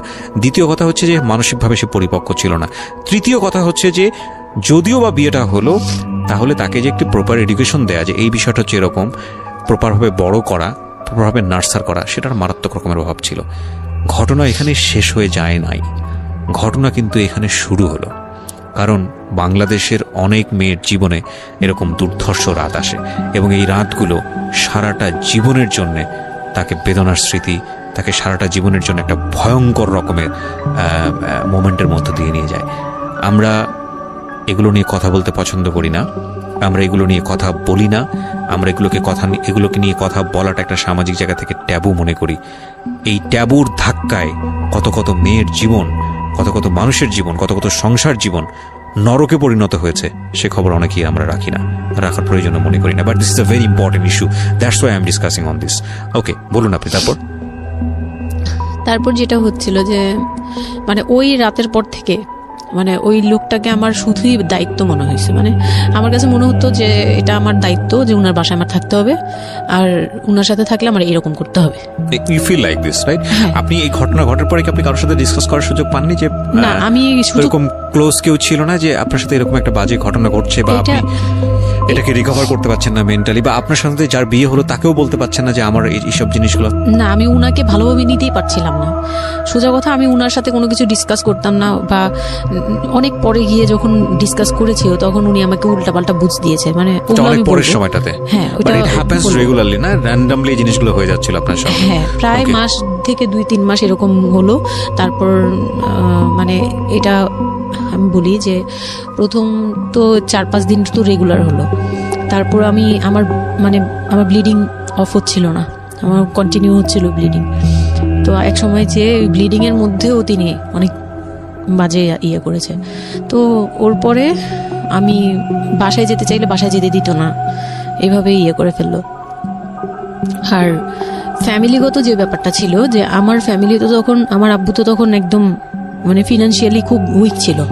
তো বিয়ের পরে কিছু ফর্মালিটি থাকে, পুরান ঢাকার কিছু রুলস আছে যে বিয়ের পরে মেয়েদের প্রতি সপ্তাহে সপ্তাহে দেখতে যাওয়া, এটা সেটা পাঠানো, প্রতি সিজনে সিজনে এটা করা, এগুলো ব্যাপারে কেউ কনসার্ন ছিল না। মানে তখন মানে আমার ফ্যামিলির কেউ এরকম অ্যাক্টিভ ছিল না, মানে ছিল কিন্তু কেউ কেয়ার করেন। তারপর হচ্ছে এরকম করে আমার সময়গুলো কাটতে লাগলো।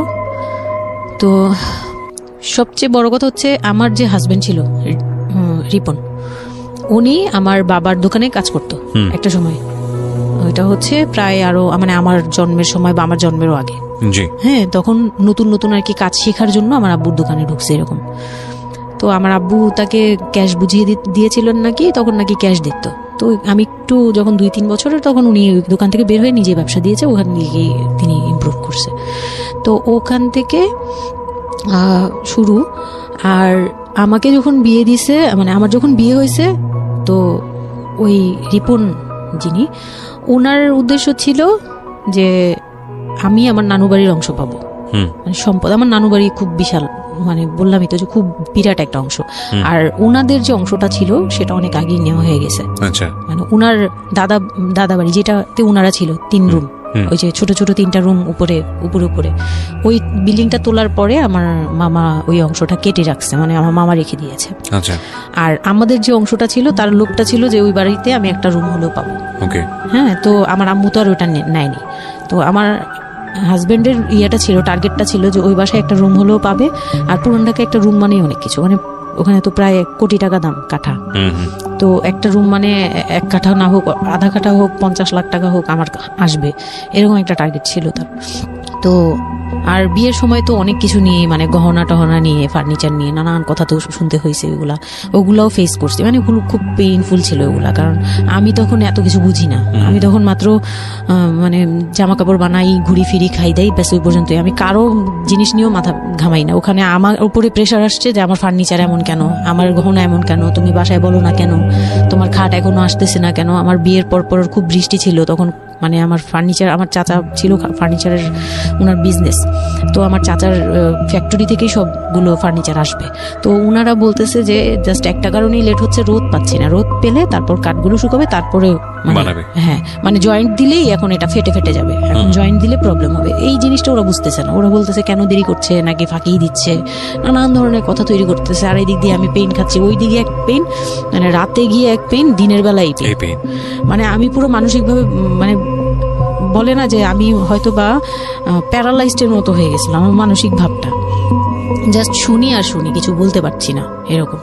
আর বাসায় গিয়ে কোনো কিছু বলি না, কারণ আব্বু অসুস্থ, আব্বু মেন্টালি অনেক প্রবলেম। আব্বু যখনই জিজ্ঞেস করে আম্মু তুমি ভালো আছো তো, আমি খালি হাসি দিয়ে বলছি হ্যাঁ। যতবার জিজ্ঞেস করে তুমি খুশি আছো তো, আমি হ্যাঁ। আমি এই একটা কথাই বলছি, হ্যাঁ ভালো আছি। আসলে আমি ভালো ছিলাম না, কিন্তু বুঝতে দেইনি। ওই লোকটার ছোট বোনগুলো আমার সাথে অনেক রাফ বিহেভ করছে।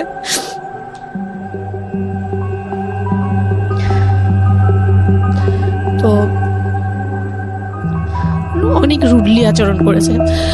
আর ওনার যে ছোট ভাইটা ছিল, মানে আমার যে মেজো ভাই যেটা আর কি, ওনার আগে যেটা বিয়ে করেছে, তো ওনার ওয়াইফ ছিল আমার অনেক বছরের বড়, কারণ তাদের বিয়ে হয়েছিল 12 বছর আগে। আমার বিয়ের 12 বছর আগে তার বিয়ে হয়েছিল। আমি যখন বাড়িতে বেড়াতে আসতাম তখন মানে ভাবি রাতে খাওয়া দাওয়া এরকম, আমি ভাবি বলেই ডাকতাম, কিন্তু সম্পর্কে আমি বড় যা। কিন্তু উনার প্রায় উনাকে আমাকে একসাথে কোথাও দেখলে কেউ বলতো যে তোমার মেয়েটা, মানে এভাবেই বলতো। তো ওই দিক থেকে উনার একটু, এটা জেলাসি বলবো না, এটা হয় আসলে, এটা নর্মাল একটা ব্যাপার। কারণ একটা উনি অনেক এইজ হয়ে গেছিল, উনি নিজের জায়গা থেকে নিজেকে একটু দুর্বল মনে করতো। আমাকে এমনিতে সাপোর্টও দিত, আবার অনেক সময় দেখে কিন্তু পেইনও দিত, অনেক পেইন দিত। কিন্তু আমি ওই সময়টাতেই কেন জানি আমি ছোট থেকে এই জিনিসগুলো বুঝতে চেষ্টা করি যে কেউ আমাকে কেন জেলাসি করছে, কারণ তার মধ্যে কোনো দুর্বলতা আছে, আমার ওইটার জন্য মায়া হয়। আমার কখনো এইটা মনে হয় না যে সে কেন জেলাসি করবে, আমি তার সাথে এখন কোচাকুচি করবো, মানে এই টাইপের মেন্টালিটি আসে না আমার। কেন জানি মনে হয় এই জায়গাটা যদি শুধরানো যেত, তাকে যদি একটু বোঝানো যেত আমি তাকে খুব ভালোবাসি বা আমি তাকে কিছু হেল্প করতে চাই, এরকম মনে হতো। তো ওই দিক থেকে আমি কিচ্ছু বলতাম না, কিন্তু সে আমাকে খুব পেইন দিত, কথাবার্তা এটা সেটা। উনি অনেক সিনিয়র পার্সন ছিল, তো কোনো গেস্ট আসলে আমাকে কিভাবে ছোট করবে, কিভাবে আমাকে অপমান করা যায়, কিভাবে কি দিয়ে, এগুলো নিয়ে সবসময় ইয়ে করতো। ওই দিকগুলো খুব পেইনফুল ছিল। তো ওগুলো যখন শেষ করলাম, মানে আমার যাকে বলতাম মাঝে মাঝে দুই একটা কথা, এগুলো নিয়ে সে আবার মানে মানে এখানে সেখানে বলে আরো ব্যাপারটাকে বড় বানাতো। তো আমি তখন বুঝতাম না, এখন বুঝি। তো এর মাঝখানে হলো কি, আমি প্রেগনেন্ট হলাম। না, বিয়ের 1.5 মাস পরে আমি হচ্ছে কক্সবাজার যাব। আচ্ছা। আমার হাজবেন্ড বলতেছে যে ঈদ চলে আসছে, তুমি ঈদের মধ্যে কিছু না নিয়ে আসো, ঈদের পরে আমরা কক্সবাজার যাই, এখানে কোনো খরচ টরচ যাতে আমাদের না হয়, হ্যাঁ, এই জন্য আমরা কিছু কিনবো না। আমি বলছি আচ্ছা ঠিক আছে। তো তখন হচ্ছে বসুন্ধরা সিটি মার্কেটটা হচ্ছে নতুন হয়েছে। তো উনি বলতেছে আমরা বসুন্ধরা সিটিতে যাব শপিং এ, কিন্তু উনি যেটা বলতেছে যে আমার মানে বসুন্ধরা সিটিতে যাবে, কিন্তু আমাকে যে কিছু কিনে দিবে না এটা আমি জানতাম না। তো ওনার সাথে আমি গেলাম, প্রায় 20 থেকে 25 হাজার টাকা শপিং করলো।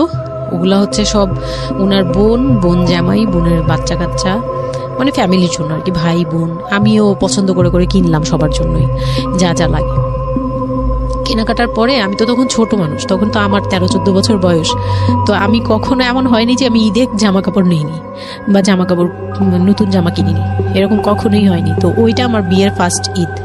তো আমার একটা শখ ছিল কি যে অন্তত একটা কটন ড্রেস হলেও আমি পাবো, এরকম একটা ইয়া ছিল আমার ভিতরে যে না, আমাকে কি আর না দিবে নাকি, বলছে দিবে না, হয়তো বা ভালো কিছু দিবে না, হয়তো নর্মাল কিছু হলেও আমাকে দিবে, ঈদে তো আর পুরনো জামা পরে থাকবো না। তো আমার এরকম ধারণা ছিল। ও পুরো শপিংটা শেষ করলো সারাদিনে, আমি রোজা রেখে পুরো শপিংটা করলাম খুব চয়েস করে করে। লাস্ট মোমেন্টে যে সে আমাকে নিয়ে চলে আসতেছে, যখন সে আমাকে নিয়ে রওনা দিল, মানে আমার মনটা খারাপ হয়ে গেল। আমি কিচ্ছু বলিনি, প্রথম ঈদ এটা। তো আমি কিচ্ছু বলিনি। such a idiot, মানে nothing to say, মানে speechless totally। হ্যাঁ, পরে উনি কিচ্ছু কিনে দিল না আমাকে। তখন আমি না, মনটা খারাপ হলো আমার, কারণ স্বাভাবিক এটা। আমার এখনকার বয়স হলে হয়তো হাইড করতে পারতাম, আমি এখনো পারি না। সত্যি কথা বলতে আমি কখনোই নিজেকে হাইড করতে পারিনি, এখন তো, তখন তো আরো পারতাম না। তো উনি আমাকে করলো কি যে আসার সময় বলতেছে যে একবারে নিচে, তখন বলতেছে তোমার কি মন খারাপ? আমি বলছি যে না, আমি তো কিছু নেই নাই, ঈদের দিন কি পরবো? তো বলতেছে তোমার তো অনেক ড্রেস নিয়ে আসছো, ওগুলা থেকেই পরো, ওগুলাই তো এখনো পুরোনো হয়নি, এখন দরকার কি আছে কেনার? বলে তারপরে চুড়ি দেখলো, চুড়ি দেখে আমাকে 2 মুঠ চুড়ি কিনে দিল 200 টাকা। এই ছিল আমার ঈদের, মানে ফার্স্ট অ্যান্ড লাস্ট, এইটাই ছিল আমার শপিং, আর কোনো কিচ্ছু কিনে দেয়নি সে আমাকে। তো বাসায় আসলাম, বাসায় আসার পরে তার ভাই বোনরা বলতেছে যে সবার জন্য কিনছেন, ওর জন্য কিছু নেন নাই। সে আমাকে, মানে তার ফ্যামিলি থেকে আমাকে সেভ করবে কি, সে আমাকে বরঞ্চ বলতেছে যে ওরে কি কিনে দিব, ওর বাসা থেকে আমারে কি দিছে যে আমি ওকে কিনে দিব। তখন আমি বুঝলাম যে ও আচ্ছা, সে কিনে দেয়নি। হ্যাঁ। তো আমি আর বাসায় কিন্তু কিছু বলিনি বা বাসায় যাইও নাই। এর মধ্যে বাসা থেকে আসলে সামর্থ্য কি ছিল আপনার ফ্যামিলিকে, মানে কিনে দেওয়া হয়েছিল কি ঈদের প্রথম দিন জামাইকে কিছু কিনে দেওয়া বা এরকম কোনো কিছু? হ্যাঁ, এটা করেছিল চান রাতে, একবারে লাস্টের দিকে। আপনাদের শপিংটা হয়েছে তার আগে। তো সে এটা বলে ফেললো প্রায় 20 রোজার পরে এই ঘটনা আর কি। তো একবারে চাঁদ রাতের দিন আমার ভাই আর কি একটা পাঞ্জাবি গিফট করলো তাকে, আর সে আমাকে আর কিছুই দিল না। হ্যাঁ, সে ভাবতেছে যে আমি বুঝি বাসায় জানানোর পরে হ্যাঁ, তখন গিয়ে আরো খেপে গেল যে আমি নাকি বাসায় জানাইছি, তাকে ছোট করলাম এই জন্য। কিন্তু আসলে মানে সত্যি কথা বলতে যে আমি কিছুই বলি নাই, আমার মুখ দিয়ে তখন কথাই আসতো না, আমি ম্যানেজ কি করব, আমার তো কিছুই মাথায় থাকতো না তখন। তখন আমি তো পুরো মেন্টালি একটা ইয়েতে ছিলাম। তো আমার এমনও মনে হয়েছিল তখন, মানে ওই মাসখানিক যে সে আমাকে ওই ফিজিক্যাল টর্চারগুলো করতো, তখন আমার এমনও মনে হয়েছিল যে আমি এক কাজ করি, বের হয়ে কোথাও চলে যাই, মানে অজানার উদ্দেশ্যে কোথাও চলে যাই। যদি আব্বুর এই অবস্থা না থাকতো হয়তো আমি করতাম এটা। সত্যি কথা বলতে একমাত্র আব্বুর কথাটা যখন মনে আসছে, চোখে ভাসছে যে আমার আব্বু তো মরে যাবে, তখন গিয়ে আর এটা করতে পারিনি, নয়তো ঠিকই আমি বের হয়ে যেতাম। তো ঈদ আসলো, ঈদের পরের দিন কক্সবাজারের উদ্দেশ্যে রওনা দিল। আর তার একটা অভ্যাস ছিল যে মানে সে কিছু দিলে বা করলে বা আমার জন্য যদি সে 2টা টাকাও খরচ করতো, এটা খুব হাইলাইট করতো, সবার সামনে তুলে ধরার জন্য চেষ্টা করতো। কক্সবাজার যাবে, সে খুব মানে ঢোল পিটাচ্ছে যে আমাকে নিয়ে কক্সবাজার যাচ্ছে, কিন্তু শপিং করে দেয়নি, এটা আবার হাইড করতেছে। আচ্ছা, যাই হোক, ওই সব বলতে গেলে শপিং এর টাকা সেভ করে আমাকে কক্সবাজার নিয়ে যাচ্ছে। তো গেলাম কক্সবাজারে, সেখানে গিয়ে আরেক ধাক্কা খেলাম যে কক্সবাজার যাওয়ার পরে প্রথম রাত মোটামুটি ভালো ছিলাম, পরের দিন সকালে সে আমার সাথে মানে এমনভাবে মানে ফিজিক্যাল রিলেশন করতে চেয়েছে যেটা সম্পর্কে আমি অবগত ছিলাম না, মানে আমি জানতাম না যে এরকম কিছু হয়। তো এক সময় সে আমার হাত পা জোরাজোরি করে ধরে, মানে প্রায় হাত পা বাঁধার মতো জোরাজোরি করে সে আমার সাথে ওই রকম কিছু করতে চায়। তখন আমার মানে আমি খুব বাধা দেওয়ার পরে বা চিল্লাচিল্লি করার পরে সে আমার গায়েও হাত তুলে 2-3টা চট থাপ্পড় দেয়। আপনাদের মধ্যে সম্পর্কের জায়গাটা কি আপনি তখনও কি ওনাকে আপনি করে বলতেন? হ্যাঁ, আমি এখনো স্টিল নাও। তার মানে বিষয়টা এরকম হয়ে গেছে যে ওই দূরত্বটা বিয়ের পরে ছিল, এবং সেই দূরত্ব থাকা অবস্থায় ও এই জিনিসগুলো প্র্যাকটিস করে যাচ্ছে ওর মতো করে, এবং সেখানে যখন ও সাকসেসফুল হতে না পারছে তখন সে আপনার গায়ে হাত তুলছে, তাই তো? সেটাই। হ্যাঁ, তারপর আর সবচেয়ে বড় কথা হচ্ছে সে তার জায়গাটা, সে তার চাওয়াগুলো সব পূরণ করতেছে, বাট আমার দিকটা দেখছে না। এবং সে যে শুধু আমার না, মানে সে মানুষটাই এমন, আগে বুঝি নেই, পরে অনেক ধীরে ধীরে গিয়ে পরে বুঝতে পেরেছি যে উনি সম্পূর্ণ সেলফ সেন্টার, মানে নিজে যেটা অধিকার সেটা সে আদায় করে নিবে, তার বাকিগুলো নিয়ে তার কোনো মাথা ব্যথা হচ্ছে বা কার কি হচ্ছে এটা দেখার বিষয় না, এটাই মেন্টালিটি। তো এইগুলো করার পরে আমার মানে খুব পেইন হলো, আমার খুব কষ্ট হলো যে আমি কবে ঢাকায় যাব, একটা পেইন। ওটা কি জীবনের প্রথম কক্সবাজার যাওয়া? হ্যাঁ, ওইটা আমার লাইফে ফার্স্ট। চিন্তা করে দেখুন, এক ধরনের হানিমুনি বলা চলে ওদের জন্য। হানিমুনি করা হয়েছিল, কিন্তু ওটা আমার জন্য হানিমুন ছিল না, অন্য কিছুই ছিল। আচ্ছা, খুব পেইনফুল ছিল। ওকে, যাই হোক, আমি খুব ভয়ে ছিলাম যে এখানে আমাকে মেরে ফেললেও কেউ জানবে না, এরকম একটা ফিল ছিল আমার ভিতরে। জিনিস চিন্তা করতে পারেন, প্রত্যেকটা মোমেন্ট একটা মানুষ, একটা মেয়ের সাথে, একটা ছেলের সঙ্গে বসবাস করছে একটা মেয়ে, এবং তাদের স্পেশাল মোমেন্টস গুলো তার জন্য ভীতির কারণ। সে হয়তোবা তখন এরকম মানে চিন্তা করছে যে এই স্পেশাল মোমেন্টটা যেন না আসে, ওর সঙ্গে স্পেশাল টাইমটা যেন আমি না হয়, রাত যেন না হয়। বিষয়গুলো তো এরকমই ছিল, কারণ ওর জন্য কিন্তু এগুলো অনেক ভয়ানক রকমের টর্চার। হ্যাঁ, তারপর আর আমার সাথে যারা ছিল, মানে ফ্যামিলি তো 2টা গিয়েছি আমরা, মানে আমার হাজবেন্ড আমাকে নিয়ে গেছে, আর হচ্ছে আমার চাচাতো বোনের রিসেন্ট বিয়ে হয়েছিল, চাচাতো বোনের হাজবেন্ড আর চাচাতো বোন, ওরা 2জন গিয়েছে, কিন্তু ওরা ওদের মতো ছিল, আমরা আমাদের মতো ছিলাম, এরকম আর কি। তো ওইভাবে আর আমাদের সাথে ইয়ে করা হয়নি যে একদম সব বিষয়ে ডিটেলস বলা। আর আমার চাচাতো বোন আমার অনেক বড় ছিল, যার কারণে আমি আপুকে বলতাম না, লজ্জা পেতাম। তো ওই দিক থেকে 3 দিন পরে 4 দিনের দিন আমি খুব জেদাজেদি করে, মানে কান্নাকাটি করে চলে আসবো করতেছি, কিন্তু আমাকে কেউ আর জিজ্ঞেস করতেছে না যে কেন। মানে আমার বোন জামাইও বিষয়টা খেয়াল করেনি, আমার বোনও খেয়াল করেনি যে আমি কেন বারবার চলে আসতে যাচ্ছি। হ্যাঁ, এত সুন্দর একটা ওয়েদার, ওরা তো খুব এনজয় করছিল হয়তো বা, মানে আমি তাদের এনজয়মেন্টে বাধা দিলাম, এরকম আর কি। তো খুব কান্নাকাটি করে ওই রাতেই আমি চলে আসবো, আমি বলছি তোমরা সবাই থাকো, আমি চলে যাই, মানে এইভাবে কান্নাকাটি করছে। আমি থাকবোই না, আমি আর একটা রাত এখানে থাকবো না। আমার কাছে মনে হচ্ছে তাও এলাকার ভিতরে তো থাকবো, যাই হোক, কিন্তু এখন তো আমি বাইরে আছি, অনেক দূরে। আমার কাছে এরকম মনে হচ্ছিল যে আমি যদি মরে যাই, আমি যদি যে কোনো সময় আমি মারা যাবো, এরকম মনে হচ্ছিল। তো আমি ওই সময় বলাতে ওরা সবাই মিলে চলে আসছে, সবার মন খারাপ যে আমার জন্য চলে আসতে হলো তাদের। তো ঢাকায় আসলাম, ঢাকায় আসার পরে ঈদের ছুটির শেষে সে তার মতো করে বিজনেস করতেছে, আমি আমার মতো করে ছিলাম। 2-3 মাস গেল, কোরবানি ঈদ আসলো, প্রথম কোরবানি ঈদ। কোরবানি ঈদের সময় যেটা হলো সেটা হচ্ছে আমার মামার বাসা থেকে মাংস, মানে কোরবানি ঈদের যে মাংসটা পাঠায়, পুরান ঢাকার একটা আছে যে নতুন বিয়ে হলে বাবার বাড়ি থেকে রান পাঠানো হয়, একবারে পুরো একটা রান ধরে পাঠিয়ে দেয়, বাবার বাড়ি থেকে মেয়েদের পাঠায়, মানে কোটাকুটি নেই, রানী পাঠিয়ে দিতে হবে একদম আস্ত পাঠায়। এটা পুরান ঢাকার রেওয়াজি, একবারে যে কয়টা মেয়ে থাকবে ওই কয়টা রান বাসায় যাবে, মানে ওই রানগুলোর কেউ কাটতে পারবে না, একদম আস্ত পা ধরে দিয়ে দিবে একবারে। আচ্ছা আচ্ছা, ইন্টারেস্টিং তো। হ্যাঁ, এটা কিন্তু পুরান ঢাকার একটা রেওয়াজ, এখনো আছে। মানে কোরবানি হলেই সঙ্গে সঙ্গে রানটা যাবে মেয়ের বাসায়। আচ্ছা, মেয়ের বাসায় যেতেই হবে এটা। তো ওইরকম আমার মানে ওরা আশা করছিল যে আমার মামা এরকম করবে, কিন্তু আমার মামা তো প্রায় অনেক বড় গরু দেয়, আর একটা দেয় না, 2টা থেকে 3টা দেয়। তো ওনার নিজেরই আছে 3টা মেয়ে, 3 মেয়ের শ্বশুর বাড়িতে পাঠাতে হয় 3 রান। মানে এখন এক মেয়ের, বড় মেয়ের যে 20 বছর 22 বছর হয়ে গেছে বিয়ের, তারপরও পাঠাচ্ছে, প্রতিনিয়ত পাঠাতে হয়। তো ওই দিক থেকে আমি যদি এখন আরেকটা নেই, তাহলে উনার কিন্তু আরো কাউকে উকিল দিয়েছে বা আরো কোনো মেয়ে আছে, মানে আমার উকিল দিয়েছে, আমার খালু দিয়েছে, আরেক খালু, আমার ওই খালা হচ্ছে আমার আম্মুর খালাতো বোন, মামাতো বোন, কিন্তু আমাদের বাসায় মানে আমার নানু বাড়িতে বড় হয়েছে দেখে আমার আম্মুর খুব ক্লোজ। তো ওই খালু আমাকে উকিল দিয়েছে। তো ওই দিন করলো কি, যে এই রান পাঠায়নি বলে, সেই রান পাঠায়নি ঠিকই, কিন্তু রানের যে উপরের অংশ মানে বড় একটা পিস আমার বাসায় পাঠানো হয়েছে আমার উদ্দেশ্যে, আর নামটা আমার লিখে দিয়েছে, আমার নাম লেখা এটা পাঠিয়েছে। তো ওই মাংসটা রেখে যখন চলে গেছে না আমার ভাই, তার ছোট বোন, আমি তখন মানে দেখলাম যে মানুষ কতটা হিংস্র হলে পরে এরকম ফেস হয়। আমি তো চুপ করে বসে আছি, আমি কিছুই মাথায় নেই যে এটা নিয়ে যে কি হবে, আমি বুঝিই নেই বিষয়টা। সে মাংসটা ধরে রাস্তায় ফেলে দিছে ঈদের দিন রাস্তায় ফেলে, এই মাংসে কেন ওর নাম লেখা থাকবে? তাহলে এই যে আমরাও তো ভাগ্নি, মানে আমরাও ভাগ্নি, আমাদের বাড়িতে আমার মাংস আসছে, ওর নাম দিয়ে আসছে, তাহলে রান আসলো না কেন?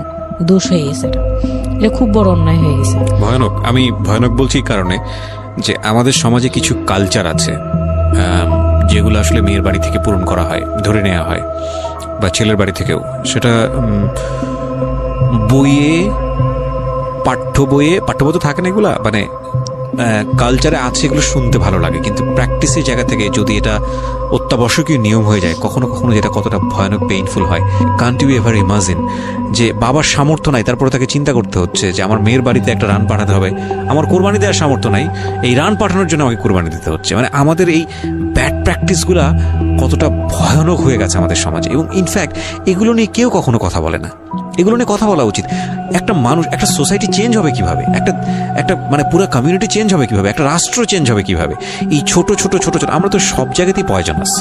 এই ছোট ছোট বিষয়গুলো যদি চেঞ্জ না হয়, আমরা যে এত ডিগ্রি নিচ্ছি, প্রতি বছর পিএইচডি, বুড়ি পিএইচডি বের হচ্ছে, ডক্টরেট, হ্যাঁ, আমাদের বিশ্ববিদ্যালয়ে ভরে যাচ্ছে, আমাদের ছেলেমেয়েরা গোল্ডেন A+, আমাদের পাশের হার বাড়ছে, কিন্তু এই সব যে মানে খোরা কালচার, ল্যাংড়া টাইপের কালচার, এগুলোর যে পরিবর্তন হচ্ছে না, বা এগুলো নিয়ে যে কেউ কখনো কোনো কথা বলে না, এগুলো নিয়ে না পত্রপত্রিকায় কথা হয়, না কোনো মিডিয়াতে কথা হয়, অথচ এগুলো আমাদের জীবনটাকে পঙ্গু করে দিচ্ছে, এবং এগুলো নিয়ে কেউ কখনো কথা বলে না। আমরা যৌতুক নিয়ে কথা বলি, এবং যৌতুক একটা ঘাতক ব্যাধি, আমরা যৌতুক মোকাবেলা করতে পেরেছি, কিন্তু এই কালচারের মধ্যে যে যৌতুক ঢুকে বসে আছে, সেটা নিয়ে আমরা কেউ কখনো কথা বলি না, এবং এগুলো নিয়ে কথা বলা উচিত। কথা নইলে আমরা আসলে কিওর হব কিভাবে? আমরা যে বলি যে আমাদেরকে শুদ্ধ হতে হবে, আমরা মানুষ হিসেবে ভালো হতে হবে, বাট হাউ? আমাদের তো রন্ধ্রে প্রবলেম। সো প্রবলেমটাকে প্রবলেম বলা উচিত, অ্যাটলিস্ট কাউকে না কাউকে তো স্পিক আউট করতে হবে, এবং স্পিক আউট করলে তাহলে এই প্রবলেমগুলো সামনে আসবে, এবং সামনে আসলে এগুলো নিয়ে কিওর নিয়েও মানুষ কথাবার্তা বলবে। আমি তো জীবনে কোনোদিন শুনিও নাই, আমি জানি না পুরান ঢাকার এই কালচার যে মেয়ের বাড়িতে রান পাঠাতে হয়, এটা এখনো আছে, এবং এটা নিয়ে মোটামুটি মারামারি বাঁধার মতো অবস্থা। হ্যাঁ, এটা নিয়ে মানে এটা কোনোভাবেই মিস করা যাবে না, এরকম অবস্থা। তো আমার বাসায় কিন্তু রান আসছে, আমার বাসায় পরে রান আসছে। ওকে, ওইটা ছিল ঈদের দিন।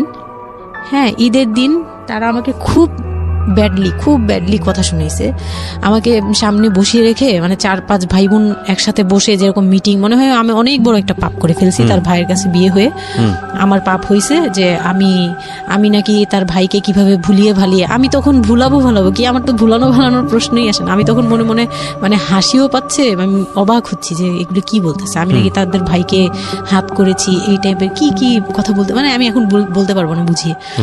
তো এগুলো বলছে, তো আমার কাছে খুব মনে হচ্ছে যে আমি খুব কান্না করছিলাম। তো কান্না করার পরে আমার যে হাজবেন্ড ছিল, সে কেমন একটা লোক যে সে এটাও বললো না যে মাংসটা তুলে নিয়ে আসি। এটা তো একটা মানে বলতে গেলে কোরবানি দেওয়া হয়। আপনার শ্বশুর বেঁচে ছিল না? না, আমার শ্বশুর শাশুড়ি দুজনই মারা গিয়েছে। তো তার মানে ওই পরিবারের মূল হর্তাকর্তা হচ্ছে আপনার হাজবেন্ডই? হ্যাঁ। আচ্ছা।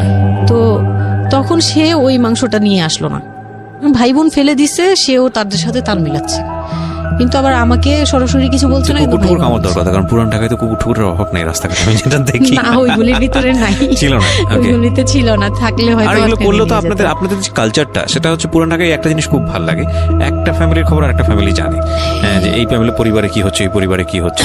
আশপাশে তো খুব মানে ওরা তো খুব লাগানো বাড়ি ঘর, তো সবাই শুনে, এক দেয়াল দুই বাড়ি। তার মানে এগুলো কত কানাঘুষা তো হচ্ছিল নিশ্চয়ই। পুরো এলাকা, আমি কি পরিমাণ মানে লজ্জা, মানে অনুতাপ আমাকে মানে এমন বানিয়ে ফেলছে যে আমি ওই বাড়িতে শুধু ক্লাস 9-এ পড়ো একটা মেয়ে, যেখানে তার মানে রঙিন স্বপ্ন নিয়ে ডানা মেলে বাঁচার কথা, এবং ঢাকাতে বড় হয় একটা মেয়ে। ক্যান ইউ এভার ইমাজিন সেই মেয়েটার ঈদের সময় আমরা সাধারণত দেখি যে সকালে একটা ড্রেস পরবে, দুপুরে একটা পরবে, রাতে একটা পরবে, বান্ধবীদের সঙ্গে ঘুরে বেড়াবে, এবং মানে পাংখা যেটাকে বলে ওইরকম একটা এইজ। সেই সময়টাতে তার মাংস নিয়ে টানাটানি শুরু হয়েছে, এবং তার বাড়িতে মাংস আসলো কিনা সেটা নিয়ে টানাটানি শুরু হয়েছে, এবং সে মহল্লায় বেরোতে পারছে না নিজের মুখ, এবং এভরি নাইট তার উপর ফিজিক্যাল টর্চার। এবং ক্যান ইউ এভার ইমাজিন যে আমাদের সমাজে মেয়েরা, নারীরা কতটা সহ্য করে? কেউ কেউ সুবিধাভোগী অফকোর্স, কিন্তু ম্যাক্সিমাম ফেসটাই হয়তো বা এরকম। এবং এই জন্য নারী নির্যাতন বলে যে শব্দটা না, আসলে এটার যে ব্যাপ্তি, মানে এটার যে কতটা ভায়োলেটিভ হতে পারে, এটার ভেতরে না ঢুকলে আসলে বোঝা যায় না। তারপর কি হলো? তারপর ওই দিন গেল, ওই মাংসটা আমার ওই যে মেঝো দেবর, যে উনি আবার একটু অন্যরকম ছিল, উনি পড়ালেখা করেনি, উনি খুব রাফলি কথা বলতো, উনি জুতার ব্যবসা করতো। তো এমনিতে মেন্টালিটির দিক থেকে বলতে গেলে অনেকে থাকে না যে পড়ালেখা না করেও শিক্ষিত, অনেকে এরকম থাকে, কিন্তু মানে সে পুরোপুরি মানে শুদ্ধ ভাষায় কথা বলতে পারে না, যে একটা লোক খুব ঢাকাইয়া ভাষায় পুরোপুরি গালাগালি, বলতে গেলে প্রত্যেকটা কথার আগে পিছনে একটা করে গালি থাকে এরকম। কিন্তু তারপরেও না, তার মেন্টালিটি আমার ভালো লাগতো। ইভেন নাও আমি এখনো চিন্তা করি যে আমার ওই ভাইয়া অনেক ভালো, হ্যাঁ, ওই দিক থেকে।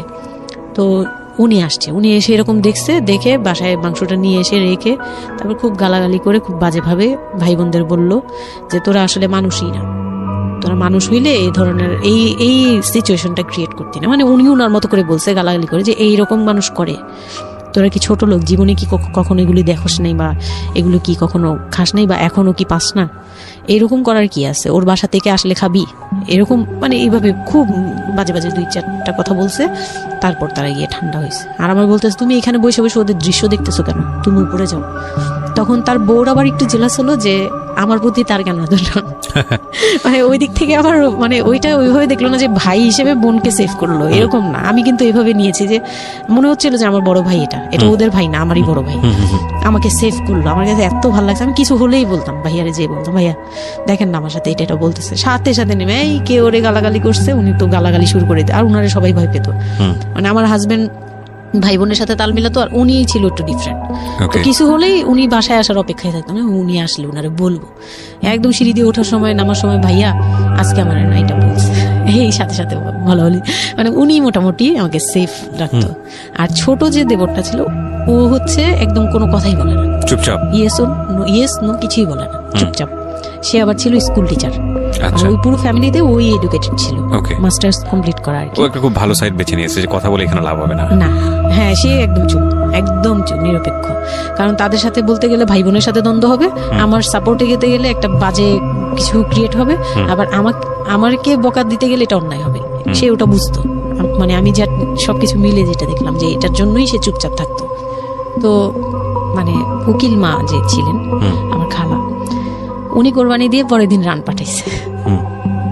পরে এই রান পাঠানোর পরে আমার ওই যে মেজ দেবর যে ছিলেন, তিনি তো আরেকটা দিল, মানে আরেক ধোলাই দিল সবাইকে, যে ছোট লোক, এখন বল যে ও বাসায় ফোন করে বলছে বা বাসায় গেছে, ও তো কালকে থেকে বাসায় যায়নি, ওর হাত তো ফোনও নাই, ফোন নিলে তোদের কাছ থেকেই তো নিতে হবে, তখন আমার হাতে ফোন নেই, তো ও তো বাসায়ও যায়নি, এখন বল যে এটা ও বলছে তারপর ও পাঠাইছে, তোরা এত ছোট লোক কেন, মানে ভাই বোনরাই বলতেছে।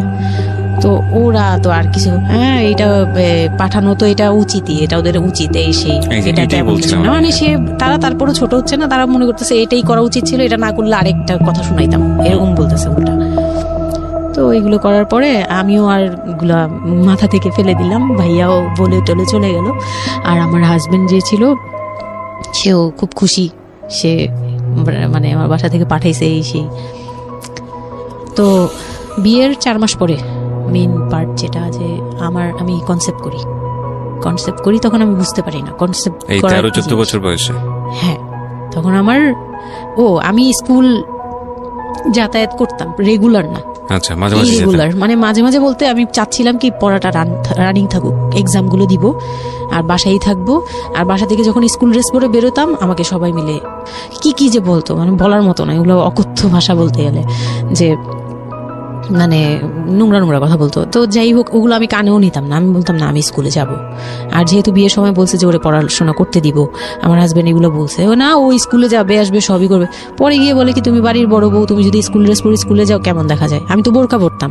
তো বলে না, স্কুলে গিয়ে তো তোমার বোরকাটা খুলতে হয়, অ্যাসেম্বলিতে দাঁড়াও, ওই যে পিটি করো তোমরা, এগুলো তো আশপাশ থেকে দেখা যায়, এলাকার ভিতরে স্কুল। আমার অসম্মান, এটা তার অসম্মান। উনি পড়াশোনা করেছেন আপনার হাজবেন্ড? না, উনি ক্লাস 5 পর্যন্ত পড়ে আর পড়াশোনা করেন। রাইট, ওনার জন্য অসম্মানই হবে এটা। আমি ক্লাস 5 পড়ুয়া যারা আছেন বাংলাদেশ, তাদের সবার প্রতি রেসপেক্ট রেখে বলছি, ক্লাস 5 না, এনার ডিগ্রি পাস করা এরকম অনার্স মাস্টার্স পড়ুয়া এরকম অনেক ছেলে মেয়ে আছেন যারা এই ধরনের মানে আজগুবি ল্যাংরা টাইপ যুক্তি দিয়ে জীবনটাকে চালান।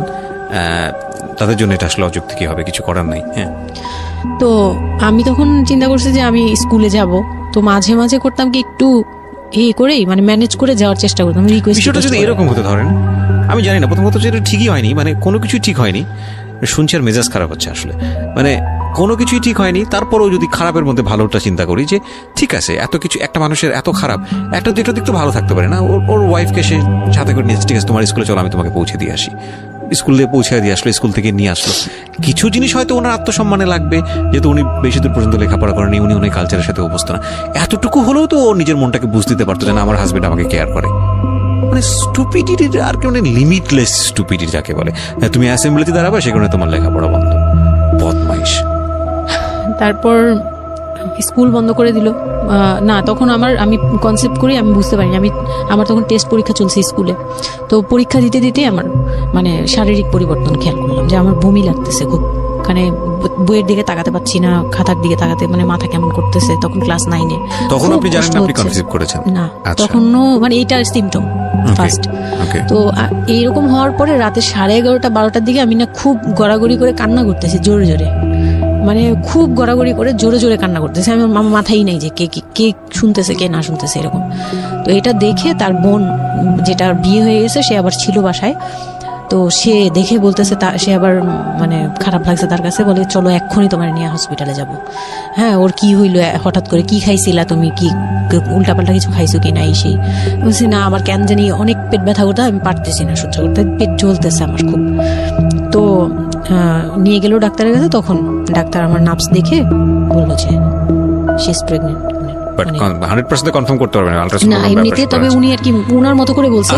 আর তখন টেস্ট দিল একটা, যে রাতে নিয়ে যান, ইউরিন টেস্ট টাইপের একটা কিছু বাসায় করা যায়, ওই টাইপের একটা টেস্ট দিল। তো ওইটাই করলাম। বাসায় এসে করার পরে পজিটিভ আসছে, যেভাবে বলছে ওইভাবে করছি, করার পরে পজিটিভ আসছে। পজিটিভ আসার পরে মানে আমার কাছে যেটা মনে হচ্ছিল, যে আমি মানে এতটা খুশি হয়েছি, আমি কিন্তু বিয়ে নিয়েও খুশি না, আমার মনে হচ্ছে এটাই আমার অ্যাচিভমেন্ট লাইফের। আচ্ছা, এতটা খুশি হয়েছে আমি বলতে পারবো না কেন। এটা আসলে ন্যাচারালি আল্লাহ হয়তো প্রত্যেকটা মেয়ের মধ্যে এই বিষয়টা দিয়ে দেন, যে নইলে আসলে মা কেন, মানে মা তো মাই, এটা আসলে আল্লাহ গিফটেড অফকোর্স। দেখেন, এরকম একটা ডিফিকাল্ট সিচুয়েশনের মধ্যে, যেখানে 13 বছর বয়সে ওর আসলে এই জিনিসটা ফিল করার কথা না, সেখানে ও ফিল করতেছে, এটা কিন্তু লজিকলেস ফিল, এবং এই ফিলটা সম্পূর্ণই ন্যাচারাল। ওকে, আমার কাছে তখন মনে হচ্ছিল কি, যে আমার পেটে একটা জীবন্ত কিছু আছে, মানে এইরকম ফিল হচ্ছে। আর আমি এটাকে মানে একটা কিউরিওসিটিও, যে দেখি তো কি হয়, কতদিন পরে কি হবে, মানে এটা আস্তে আস্তে বড় হবে, এটা কি করবে পেটে, এটা কিভাবে আসবে, মানে দুনিয়াতে কিভাবে আসবে, এটা এইগুলোও জানি না আমি, যে মানে এটা বড় হলে পরে এটা যে কিভাবে দুনিয়াতে আসবে। You feel like it's a game, একটা কোন একটা খেলা, মজার একটা খেলা, হ্যাঁ, যে আমি একটা কিছু পাইছি, এটা নিয়ে থাকা যাবে এখন, এরকম মনে হচ্ছিল তখন। খুব মানে খুব কেন জানি খুব আনন্দ, মানে মা হওয়ার ফিল না, কিন্তু এটা মা হওয়ার ফিল না, কিন্তু কিউরিওসিটির জায়গা থেকে কিছু একটা আছে আমার সাথে, আমি এটা নিয়েই থাকবো এখন, মানে আমি একটা কিছু পাইছি এখন, আর আমি একা না, এরকম মনে হচ্ছে। তা আমি না দৌড়ে দৌড়ে বের হয়ে বললাম কি, ওই যে বোনটা আমাকে রাতে নিয়ে গেছিল ডাক্তারের কাছে, সে তো ছিল রাতে।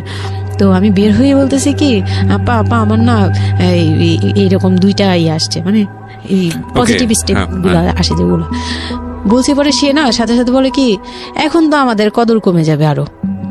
প্রথম ছিল এটা, প্রথম ডায়লগ ছিল এটা। মানে মনটা খারাপ করে সে বড় নিঃশ্বাস ফেলে বলল, হ্যাঁ এখন তো আমাদের কদর কমে যাবে, আর তো এখন তো আর কম কম আসা লাগবে। তার সাথে ছোট বোনটা বলতেছে, তুমি না সময় কমে বুঝে কথা বলো না, এইগুলো তো বুঝতে হবে। মানে তাদের মতো করে তারা বলতেছে যে পুরান ঢাকার মানুষ যেভাবে বলে ওইভাবে বলতেছে যে এগুলো তো বুঝতে হবে যে এগুলো প্ল্যান করা। মানে আমি ইচ্ছা করে কনসেপ্ট করছি এরকম কিছু বুঝাইছে, কিন্তু আমি তখনও না এই জিনিসটা মানে ঘোলা আমি বুঝি নাই যে ওরা কি বলতেছে দুইজনে। তা আমি বলি যা মজা তাই বলুক, আমি আমার মতো থাকি। তা আমি দৌড় দিয়ে গিয়ে আমার হাজবেন্ডকে না বললাম, এই উঠেন না। আমি তখনও পর্যন্ত কিন্তু তাকে খুশি হয়ে কিছু বলিনি, ফার্স্ট তাকে খুশি মনে কিছু বলতেছি। বিয়ের 4 মাসে আমি তাকে কখনো ডাকও দিইনি, তাকে কিছু বলিও নাই, বা আমি ওনাকে কোনো রিকোয়েস্টও করি নাই, কোনো আহ্লাদও করিনি। ফার্স্ট মানে মনে হলো যে আহ্লাদ করে বলি, যে জানেন আমি এরকম আসছে আমার। তো আমি কাকে বলবো, কাকে ওদের করে খুশি করতে পারিনি, যাই রে দেখি খুশি করতে পারি কিনা।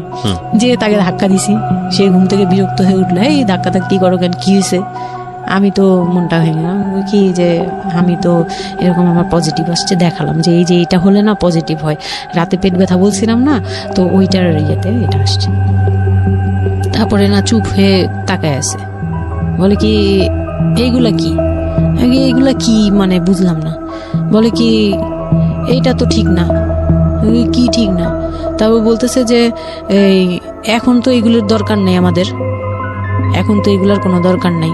তো আমি বলি আপনি আমার স্কুল যেতে দিবেন না। আমি এবার তখন খুললাম, আপনি স্কুল যেতে দেন না, তারপরে আর আমি তো এই জিনিস মানে এটা কিভাবে কি হয়েছে আমি তো জানি না। আমি ভাবছি যে আপনি হয়তো বা কিছু করছেন, আমি জানি না। আমি তাকে এইভাবেই বললাম খুলে, যে আমি তো আসলে জানি না, যে আমি ভাবছি আপনি চাচ্ছিলেন এর জন্য হয়তো বা এরকম কিছু হয়েছে। আর মানে প্রোটেকশন নেওয়া টেওয়া সবকিছু তার উপর ডিপেন্ড করে। তারপর হচ্ছে এটা বলার পরে না মানে আমি আর কিছু বলার মতো ইয়েতে ছিলাম না, আমি চুপচাপ, যে ওরা কি করবে না করবে আমি কিছু জানি না। তো আমার হাজবেন্ড যেটা করলো, যে সে চাচ্ছিল না যে আমি মানে সে চাচ্ছিল না বেবিটা, কোন কথা হচ্ছে, সে চাচ্ছে বেবিটা চাচ্ছে না মানে, কিন্তু কিছু বলতেও পারছে না। আমি এবার বাসায়ও বলছি, বাসায় সবাইও খুব চিন্তিত আমার এইটুক বয়সে আমি কিভাবে কি করব। আর এদিক দিয়ে আমি এবার কিছুই বলছি না, আমি আমার মতো করে চলছি, নর্মাল লাইফ কাটাচ্ছি। আমার কোনো শারীরিক পরিবর্তন তেমন আসে নাই, সত্যি কথা বলতে। শুধু একটু মানে কিছু কিছু খাবার আছে একটু বাজে লাগতো, এই ছাড়া আমার সবই নর্মাল। আমি নর্মাল ওয়েতেই আমি ওই ওষুধ খাচ্ছি রেগুলার, আর হাঁটা চলা করতেছি, লাফালাফি সিঁড়ি বাওয়া কোনো কিছুতেই আমার ইয়ে নেই। আছে ডাক্তার থেকেও কোনো ধরনের কোনো কন্ডিশন দেয়নি? না, ডাক্তার দিয়েছে, ডাক্তার ওই যে 2-1টা ওষুধ দিয়েছে।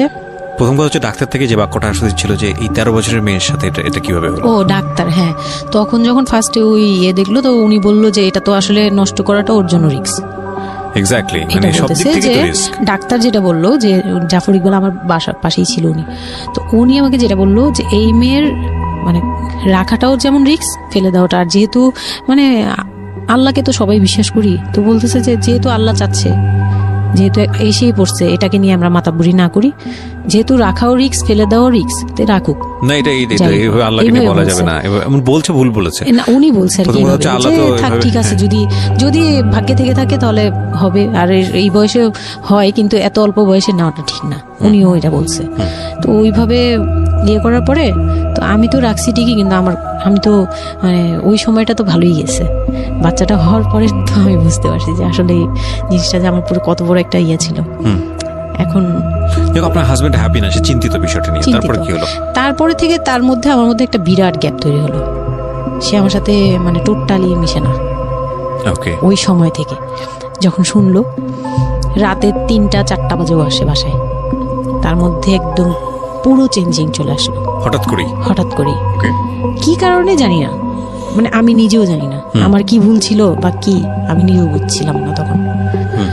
ওই সময় একদিন আসলো রাতে 3:30 না 3টার দিকে, হ্যাঁ 3টার পরে আর কি আসছে। আসার পরে আমি ওই দিন খুব খেপলাম, যে প্রত্যেক রাতে আমি একটা অসুস্থ মানুষ, আমি রাত জেগে আপনার জন্য ভাত নিয়ে বসে থাকি, আপনি প্রত্যেক রাতে এরকম লেট করে আসেন, আমাকে গেট খুলে দিতে হয়, আমি ঘুম থেকে উঠেও গেট খুললে আমার খুব কষ্ট হয়, সিঁড়িটা বেয়ে নেমে আমার গেটটা খুলতে হয়, আমার ভয়ও লাগে, আমি কখনো বাসায় একা থাকিনি। ওই প্রথম মানে আমাকে সে চুলে ধরে সে টেনে ও সিঁড়ি দিয়ে নামাইছে, মানে নামায় সে আমাকে বের করে দিবে এখনই, হ্যাঁ এত বড় হয়ে গেছে, সাহস হয়ে গেছে, এক্ষুনি বাসা থেকে বের হও। সে কিন্তু নেশাও করে নেই, কিচ্ছু না, সুস্থ একটা মানুষ, এরকম করতেছে। তো তার ভাই বোনগুলো এসে বলতেছে আপনি কি মানুষজন কি বলবে, তারা মানুষজনের চিন্তা করতেছে, কিন্তু আমার যে টর্চার হচ্ছে এটা বলতেছে না। এইটা আরেকটা বিষয়, এই যে এগুলো বিষয় আসলে না আমার মেজাজ খুব খারাপ হয়ে যায়। যাই হোক, আপনি যদি আনছেন, আমি খুব সেন্সিটিভ একটা বিষয় একটু কথা বলতে চাই। সেটা হচ্ছে এই যে আপনারা যত মানুষজন চিন্তা করেন, নিজের ঘরের ভিতরে একটা মানুষ ঠিক নাই, এটা আমি আপনাদের কথা বলছি না, এটা বাংলাদেশের সামাজিক অবস্থার চিত্র। সেটা হচ্ছে আমরা নিজের ঘরের মধ্যে অনেক সময় দেখা যায় যে আপনারা যখন ঘরের মধ্যে একটা বিপদে পড়েন, আপনার চারপাশের লোকজনকে এসে আপনারা সেটা সলভ করে। তো ফার্স্ট আপনি ঘরের কথা আগে চিন্তা করেন, আপনার মেয়ে কিভাবে ভালো থাকবে সেটার কথা চিন্তা করেন, আপনার ছেলেটা কিভাবে ভালো থাকবে সেই কথাটা চিন্তা করেন। এতে যদি আপনার দুর্নাম হয়ও কিছুটা, সেটা আপনার ওভারলুক করা উচিত। বরং আপনি যাদের কথা চিন্তা করে এই ছেলে মেয়েদের প্রতি খারাপ আচরণ করতেছেন, আপনার ছেলে মেয়ে খারাপ থাকার কারণে একটা সময় গিয়ে সেটা আউটব্রাস্ট হবেই। যেই মান সম্মানের কথা আপনি চিন্তা করতেছেন, সেই মান সম্মান আরো বেশি পরিমাণে ক্ষতিগ্রস্ত হবে। আমাদের সমস্যাটাই হচ্ছে এই জায়গাটায়, আমরা চারপাশের ঘরের লোকজন কি মনে করবে সেটা চিন্তা করি, অথচ চারপাশের ঘরের লোকজন কারা বসবাস করে, কোথা থেকে আসছে, কি অবস্থা, সেই খোঁজ খবর আমরা রাখি না, কিন্তু আমাদের মান ইজ্জত তাদের হাতে। স্টুপিড মানে ফিলসফি নিয়ে আমরা আমাদের সোসাইটিতে চলি, this is very important thing, এবং এগুলোর পরিবর্তন হওয়া উচিত। তো তারপরে কি হলো? তারপর এই হলো ফার্স্ট এই গেল, এইটার পরে এরপর থেকে চলতেছে কন্টিনিউ, মানে এরকম আচরণই করছে সে আমার সাথে। একটু 4 মাসের সময়টা খুব ক্রুশিয়াল একটা মোমেন্ট, খুবই ক্রুশিয়াল একটা হ্যাঁ, সকালে উঠে আমার রুটি বানাতে হতো কন্টিনিউ, সে বাইরের নাস্তা খাবে না, তাকে রুটি বানিয়ে খাওয়াতে হবে। ওই অবস্থায় আমি মানে সকালে উঠে ঘুম থেকে উঠে রুটি বানাতাম, ওর ভাই বোনের জন্য, ওর জন্য, সবার জন্য বানাতাম। এটা না আমাদের সমাজের ছেলেরা না বুঝতেই চায় না, এবং এটা নিয়ে আমাদের কোনো শিক্ষা নাই। আসলে আমি মানে দেখলাম যে এতটা বড় কিভাবে আমি আমার নিজেকে জড়িয়ে ওই কথাটা বলছি, কারণ আমি তো নিজেও বাবা হয়েছি, আমি নিজে থেকেও বুঝি জিনিসটা। মানে এই যে পরিবর্তনটা সমাজ, মানে পরিবারে যখন নতুন একজন সদস্য আসে, সবচেয়ে বড় প্রেশারটা ফিল করে হচ্ছে মা, কারণ তার লাইফ রিস্ক হয়ে যায়। কিন্তু এখানে বাবার যে দায়িত্বটা, খুব মজার বিষয় হচ্ছে, আমি আমার নিজের এক্সপিরিয়েন্সের জায়গা থেকেই বলতেছি, যে বাবার দায়িত্বের জায়গাটা বোঝা শুরু হয় সন্তান দুনিয়াতে আসার পর থেকে, এবং তাও ইমিডিয়েটলি আসে না।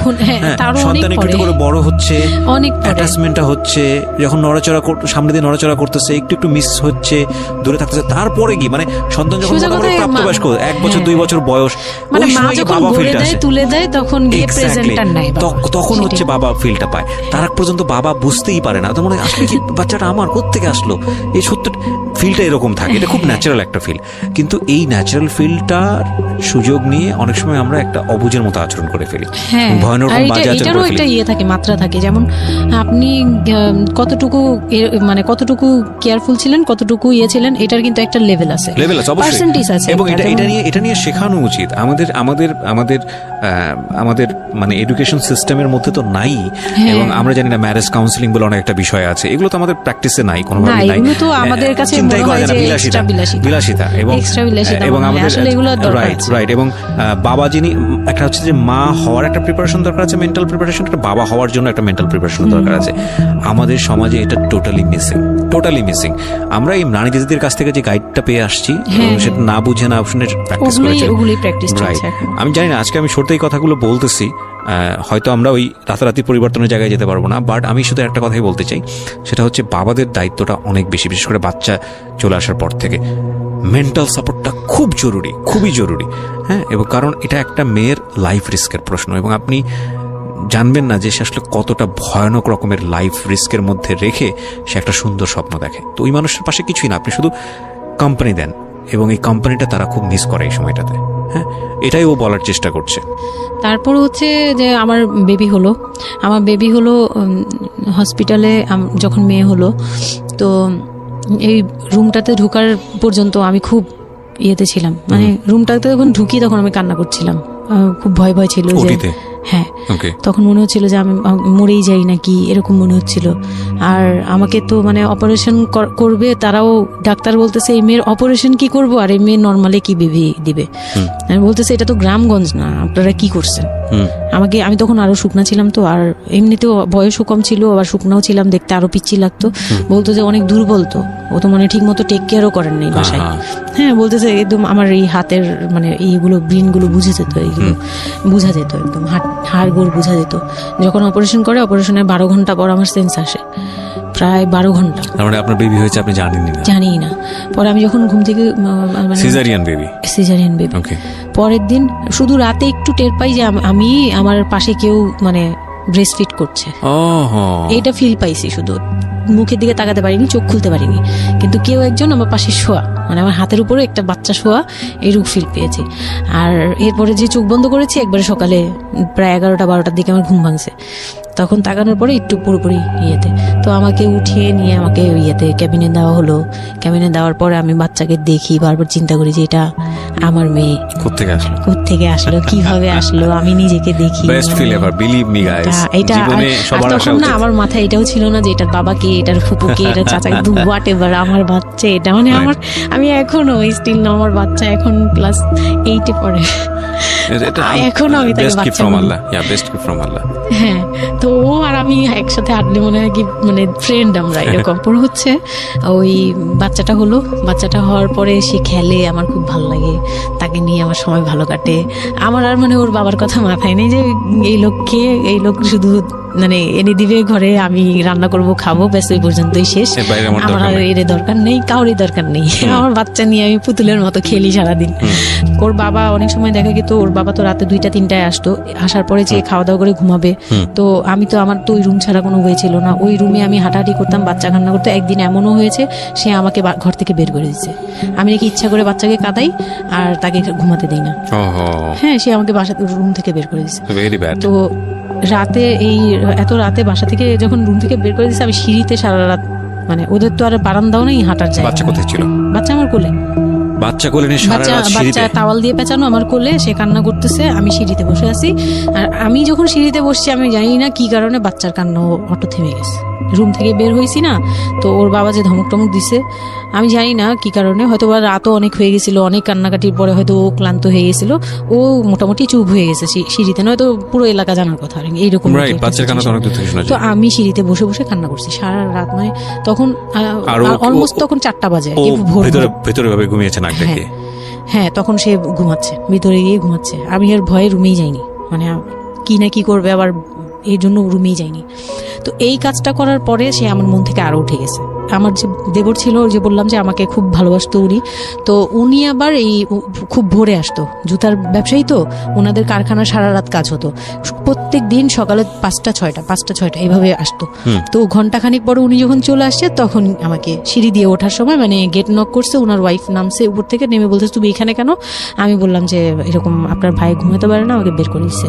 তো সেও খুব নর্মাল ভাবে নিল ব্যাপারটা, কিন্তু তার ভাই যখন গেট খুলে দেখলো যে আমি জেগে আছি আর ওটা নিয়ে সিঁড়িতে বসছি, তখন সে গালাগালি করতেছে, শালা আমি। ওনার আবার বিয়ের 12 বছর হয়ে গেছে, কিন্তু বাচ্চা কাচ্চা হয়নি। উনি আবার এই দিক থেকে খুব ছিল যে তার খুব ইচ্ছা ছিল একটা বাচ্চার বাবা হবে। এই তো আমার কোল থেকে বাচ্চাকে নিয়ে বলতেছে, তোমরা আসলে কেউ যোগ্য না, তুমি মা হওয়ার যোগ্য না, ও তো বাপ হওয়ার যোগ্য ছিলই না কোনোদিন, তারপরে তোমাদের ঘরে দিছে। মানে সে গালাগালি করতেছে, না আমি এতদিন ধরে ট্রাই করতেছি, আমি পাচ্ছি না, আর ওরে দিয়ে দিছে, ওর মতো একটা অপদার্থরে দিয়ে দিচ্ছে, মানে এরকম করে বলতেছে। তারপরে হচ্ছে এই উপরে গেলাম, উপরে যাওয়ার পরে আমি ওই রুমে গেলাম, ওনারা বলতেছে আচ্ছা তুমি যাও, আমরা ওকে রাখি। ও ঘন্টাখানিক রাখলো, পরে ঘুমানোর পরে আমাকে আবার ডেকে দিয়ে দিচ্ছে বাচ্চাকে, যে ও ঘুমালে আমি দিয়ে আসবো, তুমি রুমে ওরে নিয়ে যেও না, ও আবার কান্নাকাটি করলে বড় ভাই রাগারাগি করতে পারে। তো ওইভাবে আমি আবার রুমে গিয়ে ঘুমালাম, পরে ওনারা দিয়ে গেছে। এই গেল একটা রাত। তারপর আমার বাচ্চাটা যখন 3-4 বছর হয়, মানে এইভাবে বাচ্চা কোলে আদর করতো, বাচ্চা নিত, কোলে নিত না, বাচ্চা কোলে নিতে পারতো না। ও ছোট থেকে এত বুঝতো, মানে তার বাবা কি কি পছন্দ করতো, কি কি পছন্দ করতো না, ওগুলা করতো না। মানে খুব কেয়ারফুলি, আর এত শান্ত যে তাকে যে এখানে বসে থাকতে বললে সে 2 ঘন্টাও ওইখানেই খেলতে থাকবে, কিন্তু ওখান থেকে নড়বে চড়বে না। তো আমি চিন্তা করে দেখলাম কি আমি ইম্যাচিউর মাদার তো হয়তো বা সৃষ্টিকর্তা এর জন্যই আমাকে এরকম একটা ভেবে দিয়েছে যে ওই তোমাকে বুঝুক। ইভেন নাও মানে এখন যে ও এত বড় হয়ে গেছে তারপরেও আমাকে অনেক কিছু বুঝায়, মানে সে আমার চেয়ে ভালো বুঝে, আমি বুঝি। তো যাই হোক, ও যখন 3 বছর হলো, 3 বছর 3.5 বছর, তখনই আমি তাকে স্কুলে দিব। এডিট পার্ট আর 15 মিনিট আছে। আচ্ছা, সো স্পিচ করেন, হ্যাঁ, মূল বিষয়গুলো আনেন। তো ওখানে হচ্ছে 3 বছরের কালে আমি ওকে স্কুলে দিলাম। স্কুলে দেওয়ার পরে আমি ওখান থেকে ওরে স্কুলে দিয়ে আমি নিজে ভর্তি হলাম ইয়েতে, ওপেন ইউনিভার্সিটি, মানে বুঝতে পেরেছি, উন্মুক্ত বিশ্ববিদ্যালয়। হ্যাঁ, ক্লাস 9-এ ভর্তি হলাম। তো ও পড়াশোনা করে, আমিও করি। বাসায় বা আশপাশে সবাই আমাকে নানান ধরনের কথা বলে যে মা মেয়ে একসাথে স্কুল ব্যাগ নিয়ে যায়, কেমন দেখা যায়। আমি বলছি যা মন চায় তাই দেখা যাক। আমার তখন আমি একটু ডেসপারেট, এটাই বলছিলাম যে এই ধরনের মেয়েরা সাধারণত জীবনের একটা পর্যায়ে গিয়ে মারাত্মক রকমের ডেসপারেট হয়ে যায়। এটা শুধু মেয়েরা বলবো না, মানুষ বলবো আমি। তো আমি নিজে ইংলিশ মিডিয়ামে পড়ছি, তো মানে খুব বেশি বয়সগুলো পার হয়, ভালো লাগে না। তো বাংলা মিডিয়ামে দিলাম। শিশু শ্রেণী থেকে 1-এ উঠে গেল 4 বছর বয়সে। এইভাবে করে সে উঠতেছে, মানে সে খুব ভালো রেজাল্ট করে। আমারও খুব মজা লাগতে লাগলো। আমি তাকে পড়াই, নিজে পড়ি, 2জন মামে মিলে ওকে স্কুলে দিয়ে দেখা যায় আমি আমার কোচিংয়ে যাই। আমি আবার কোচিং করা শুরু করলাম। তো সেও খুব মজা পেত যে তোমার ব্যাগ আর আমার ব্যাগ, মানে ওয়েট করতো। খুব মজার একটা সময় ছিল যে 2জনের টিফিন নিয়ে যাচ্ছি। তো আমরা খুব মজা করে এরকম ক্লাস করতাম। ওর বাবার মাঝখানে একটু জেলাসি হলো, মানে মাঝে মাঝে খুব জেলাসি করতো। তো এইগুলো নিয়ে একটা পর্যায়ে যে বিয়ের প্রায় 6 বছর বা 7 বছর কালে তার বাবা এমনভাবে একটা লোন করলো, 8 লাখ টাকার একটা লোন করলো। আমি এটা বুঝতে পারিনি, আমি তখন মাত্র এসএসসি পাস। রিপন? হ্যাঁ, 8 লাখ টাকার লোন। 8 লাখ টাকার লোন ব্র্যাক ব্যাংক থেকে। ওকে, 8 লাখ টাকার একটা লোন করলো। আমি তখন জুয়া খেলে একদম কঠিন, তখন সে চরম পর্যায়ে চলে গেছে। বুঝে গেছে, যা হওয়ার। বলেন তারপরে। পরে গিয়ে সে করলো কি, 8 লাখ টাকার একটা লোন নিবে, এটার জন্য বোর্ড সিগনেচার নাকি লাগে। আমি এটা জানতাম না। বউয়ের সিগনেচার লাগে? হ্যাঁ, বউয়ের সিগনেচার লাগে, মানে গ্রান্টর হিসেবে একটা বিজনেসম্যান, বড় বিজনেসম্যান আর একটা বোর, মানে বড় বিজনেসম্যান বা একটা দোকান বা একটা বাড়ি ইয়া লাগে। তো কেউ তো রেফারেন্স দিবে না তাকে। তো ওই এক দোকানদার ভাইয়া ছিল, বড় ভাই, মুরব্বি টাইপের, বড় ভাই বলতো উনি। ওই লোকটা দিছে সিগনেচার, আর আমার সিগনেচার না তো কোনো ব্যাপারই না, কারণ আমাকে যা দিবে আমি তাই, আমার কি বা আছে আর আমার কাছে কি বা লিখে নিবে, মানে নাও একটা সিগনেচার দাও, তোমার কিছু হবে না, এটা জাস্ট একটা ফর্মালিটি, এভাবে বলছে। আমি সিগনেচার করে দিছি। সেদিন তো আমাকে সে কি জানি খাওয়ালো, মানে আমাকে খুব ভুলায় ভালায় সিগনেচার নিয়েছে। তারপরে থেকে শুরু হয়েছে আমার মানে লাইফের সব, মানে আমি কত বড় ভুলটা করছি। তারপর থেকে সে নাই একবারে নাই।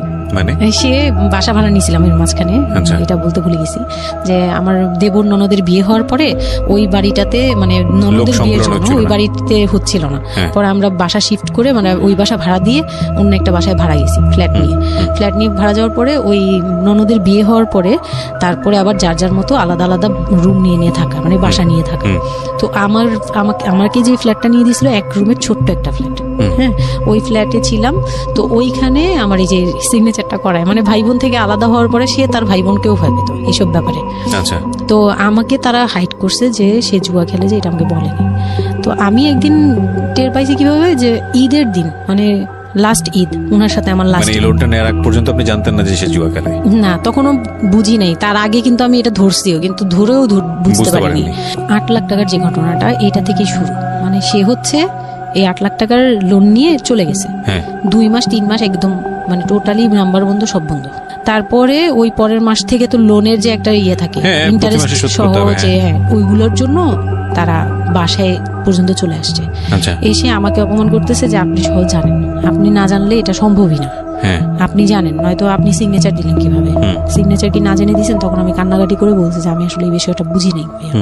তো ওনাদেরকে বলার পরে ওনারা বুঝছে যে আসলে ঘটনাটা এরকমই। তো প্রায় 6-7 মাস যাওয়ার পরে দেখি উনি আর আসেই না। তারপর আমি বাসা চেঞ্জ করে আমার বোনের সাথে বাসা নিলাম, রুম নিলাম।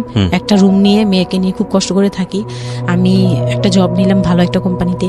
তখন আমি এসএসসি পাস, তো এসএসসি পাশের সার্টিফিকেট নিয়ে একমাত্র মার্কেটিং সেলসে জব হয়, এছাড়া কিন্তু আর কোথাও ভালো জব হয় না। আমি খোঁজ খবর নিয়ে দেখলাম যে না, মার্কেটিং এর সেলসে যেহেতু জব আছে, তো ইউনিলিভারের খুব ভালো একটা পজিশনে জব নিলাম।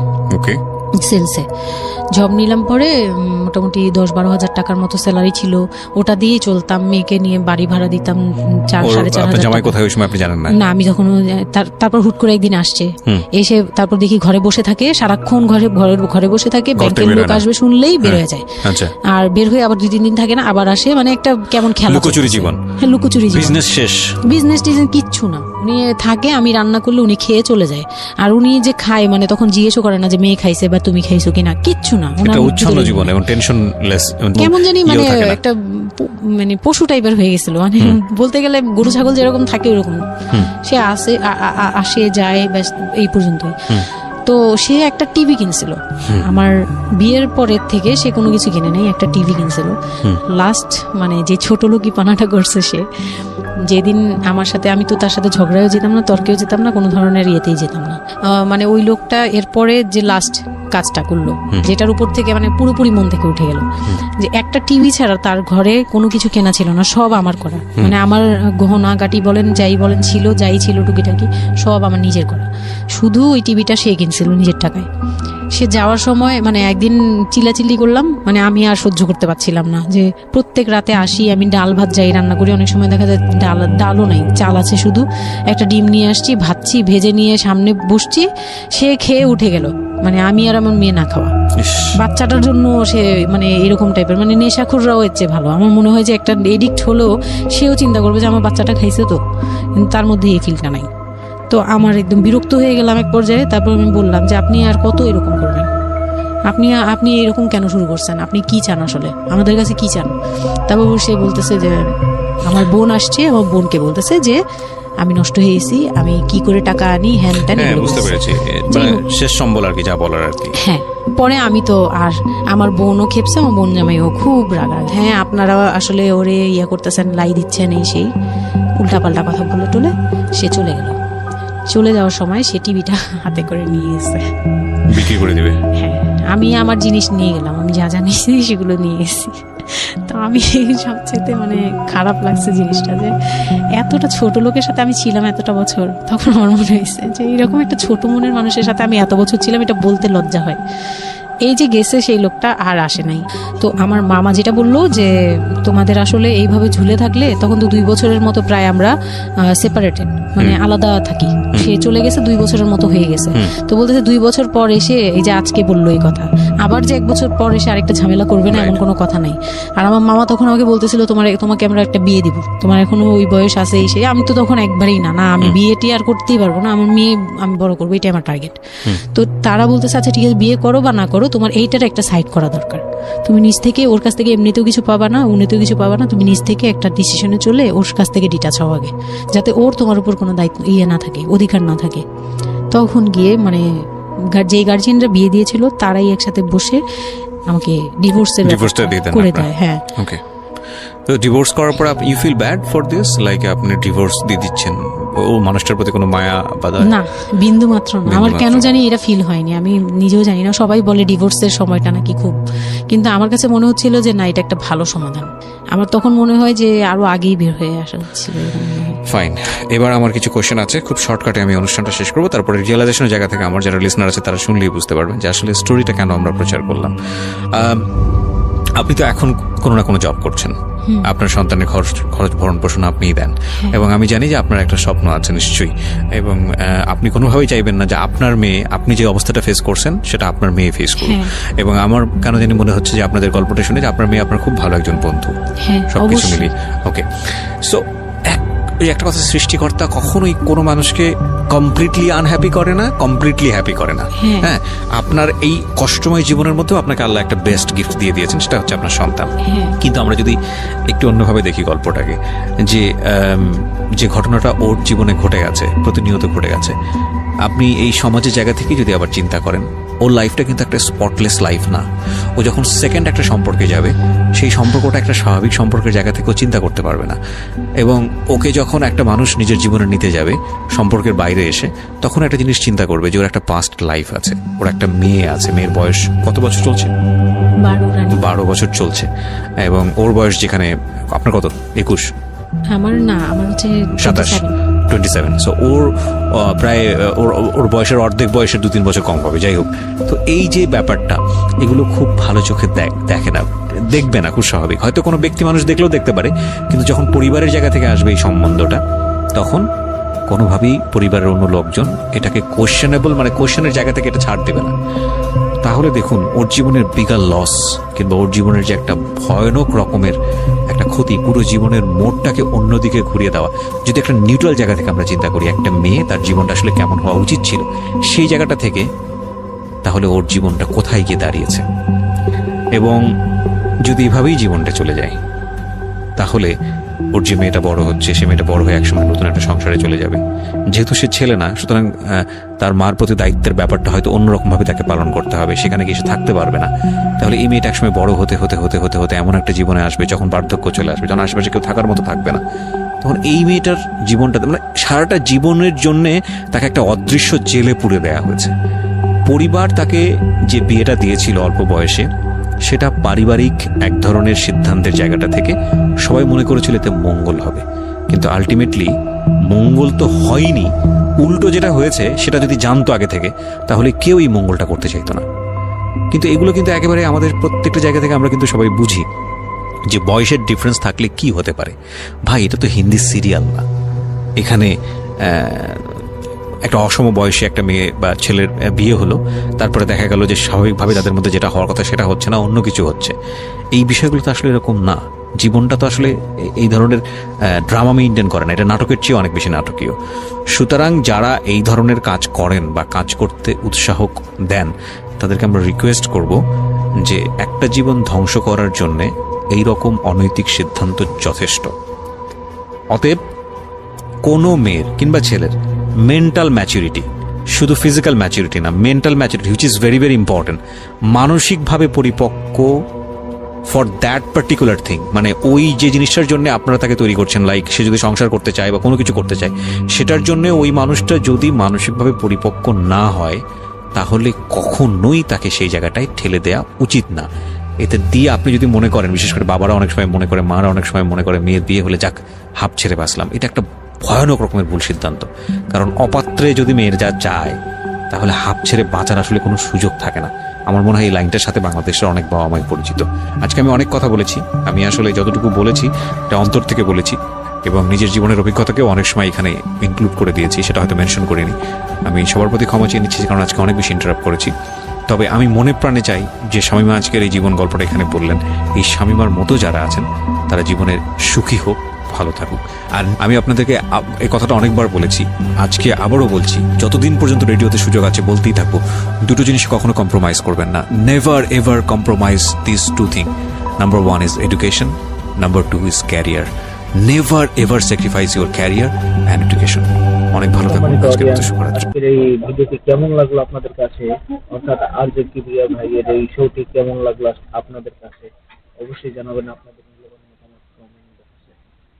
যারা আরজে কিবরিয়া শোগুলো পছন্দ করেন এবং এমন এমন ঘটনাগুলো পছন্দ করেন, তারা অবশ্যই পরবর্তী ঘটনাগুলো পাওয়ার জন্য চ্যানেলটি সাবস্ক্রাইব করে সাথে থাকবেন।